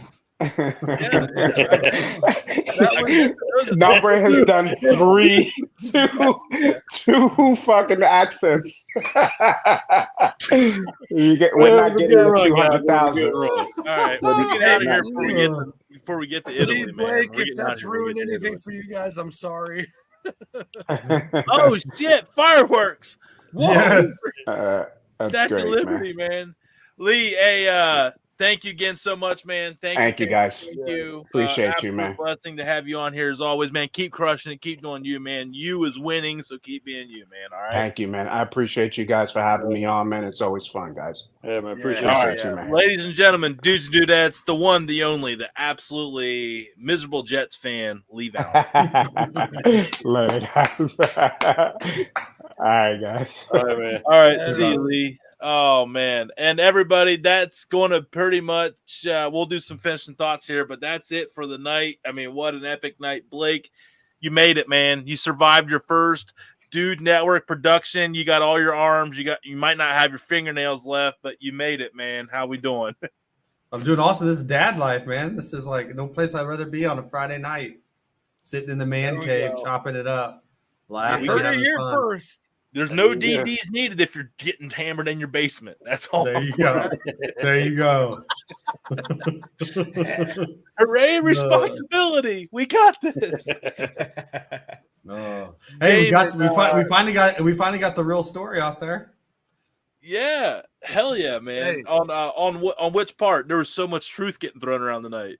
Oh yeah, I'm saying like his last question on the zero bomb. You know, Yeah. it's just like I'm watching all the ignorance going around, and everybody's asking like, what do you want to do? And I fucking yelled fucking zero. Like that's what we do. Like buddy, like go back to the old Buddy Ryan mode. Last one zero. Unfortunately, some things had fallen through the cracks in a couple position rooms and a couple like game day management. Game day management of just take a timeout. You know what I mean?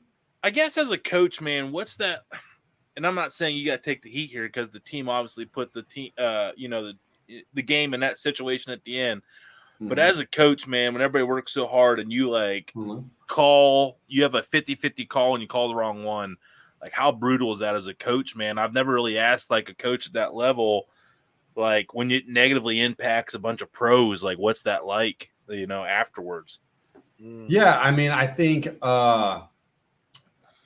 man, I don't know. Like you never, I don't know that I've ever sit there and think about like there's a reason you call what you call, right? And so, and there's an art and a science to calling it.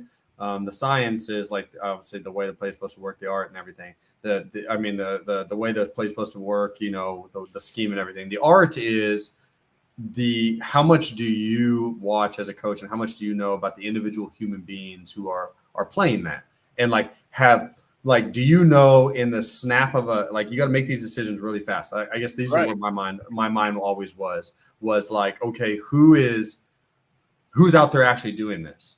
And have they done this before? And what's my trust in like their ability to know like this sort of thing, and whatnot. And so there's got to be that management. So many people, honestly, in this day and age are script callers. Like they call off of just a script. There's very few anymore who can just throw down the script and call off their gut.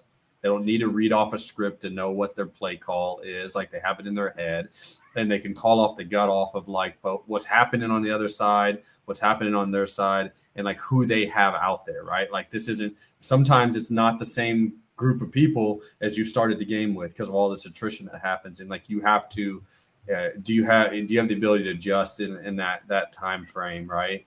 And so that's how kind of always looked at it. And then you got to be able to like take the, say fall on the sword if need be, in the end, for that, like when you're the ultimate decision caller, decision maker. I would say that was one of those situations, grand scheme of that we're talking as well too, is some people freeze and have paralysis and stress. And there was a lot of freezing by people who were paid highly to stand on the sidelines, and they're not out there actually on the field playing, to be able to process, right? And so a decision was made by somebody that wasn't freezing in GW to just end it now. Just end it now. Like, you know what, the moment's too big for some highly paid professionals. So we're gonna just win it now. I'm gonna go back to my buddy Ryan Roots, and we've ended a lot. We've ended a lot. It's funny, like that's the first time we've ever had that. We probably ended 8 or 9 end of games or end of halves with that exact call, right? But it's ever remembers the one. Yeah, you always remember that. You always remember the one, no doubt. You know what I mean? Yeah, for sure, man. Damon, Nombre, Johnsy, one more question here, and we're going to shut this show down, and then, we can all hang out here in the after party and all that as long as we want. But Damon, go first here. Oh, man. Hey, it could be no question, man. It could be Blake. It could be like I said, I really ain't got no question. I appreciate everybody that's been a part of it tonight, from Blake to Nick to Lee. I mean, hey, appreciate all y'all coming through, and hey, until the next time. I mean, this ain't over. This is just the beginning. Yeah, that's right. 1/10 of 1 million was the name of the show for a reason. Just a milestone. This is just something we can celebrate for a couple of days, and we're over it. We're on to the next one. Nombre. So who won the hot dog eating contest? I did. You did not. Tony did. Didn't you see the Generation X suck it? Yeah. Everybody else was still on their first hot dog. He literally dry humped us. Yeah, I did, because I wanted you to know that I asserted my dominance on you. He's that's where come gets some very good at putting I went come get some bit, but I wanted you to get all of it. That's why I went with the triple. But technically, you got all of it. You got double banger. Hey, all I know is I was hungry, and I am no longer hungry. That's all I know. Hey, but my hot dog was delicious. I don't know about y'all. Mine was good. It was an Oscar Mayer, man. It was all good. Mine was not good. It was cold and mine was at 15. You remember that pack growing up for 59 cents? You get the 8 weenies or whatever number. Oh, the John Morel's, dude. The John Morel's used to be like 50 cents a pack, bro. Well, I went to go look for them and I realized they went to $1.27. I was like, God damn it! Only at Mako's with the orange sticker are you getting under $1 for a pack of dogs. I mean, I went for I wanted everything cheap in that piece of meat. I wanted chicken feet and all that stuff in there. So lips and assholes is okay with me and my hot dogs. I don't care. No, I appreciate that. I appreciate every Blake. Nice to meet you, man. Nice to meet you too, brother. Tell some of your quarterback and running back and defensive friends to come on to the show. It'll be great. There you go. There we go. All are welcome. Johnsy. Yeah. Again, thank you to everybody. Blake, it's been a blast. I love the banter, all the good stuff. I want to know, who's your favorite NFL coach of all time? Ooh. My favorite NFL coach of all time. Man, Besides your dad. I know, that's hard. Yeah, obviously Pops is up there. We know. Yeah. Outside of G-Dub. Man, that's hard. I'm trying to think and I've been, I got a chance to be around so many awesome ones growing up. I'll say this, and this won't be somebody that people will know off at the top of their head. And I've been around so many great ones, like the Buddy Ryans, it doesn't have to even be a head coach. The Buddy Ryans, the Jim Schwartzes, the Sean Paynes, but the guy by the name is Steve Watterson. And so Steve Watterson was at the Houston Oilers and Tennessee Titans for probably 37 years. He was the head strength. He was the head strength coach, and so he was the strength and conditioning coach. And I, honestly, probably the last 15 or 20 years he was there, both for Jeff Fisher and then for Mike Munchak, who was a Hall of Fame player for them. But Steve also served as the true assistant head coach. So you don't ever see that happen before. But bro, I'm telling you, that's what Steve was one of the most phenomenal strength coaches I've ever been around. Like ability to both the science of it, but then like make people tough as well too. But I'm talking about like I was sitting there thinking about this with like Lee tonight. Is like he missed his calling. Like Steve Watterson should have been like a stand-up comedian, and he'd have been as far the other way. Like he had that personality. Like he'd been as far the other way on he would have handled hecklers. Like, like he was one of those ones, like we always knew, like he wants smoke. He wants smoke. You're joking around, like you're messing around, like sort of thing. Like, and you always joke and like pull pranks on each other or make jokes with one another. But like, we'd always like know, like players, coaches know, like, hey, with Steve, like, hey, be careful what you wish for. Like you poke that bear, like you know what I mean. Like he's the type he's like I'm not gonna. You threw a water balloon at me, I'm coming back with a water gun. Like I'm coming back with a nuke. Like I'm just gonna keep coming. But he was I would say definitely that. Like he was like a surrogate uncle to me. And I learned so much in my life, from him. But I have so many like funny, amazing like stories from just like growing up with that dude. No, that's awesome, man. Random name alert. I love the random name alert. Randomness of that answer. Steve Watterson, Yeah, we've had a few tonight. Yeah, we've had a lot. Sunday, Damon Johnson, who you guys got for another foodie show Sunday at 9:00 Eastern? Booyah! Right in your face. Booyah! Right in your face. Like I booyah'd you in the hot dog eating contest. Suck it, losers. Yeah. This is Tony, Johnsy, Damon, Nombre, and Blake, bringing you the conclusion of our 1/10 of 1 million show. Thank you to everybody. We saw so many people. I know we didn't get to do a lot of comments tonight. We had a lot going on, but we know we love each and every one of them equally, and we're thankful for all of you joining in. And you know how the deal goes. We will see you next time. Let's go.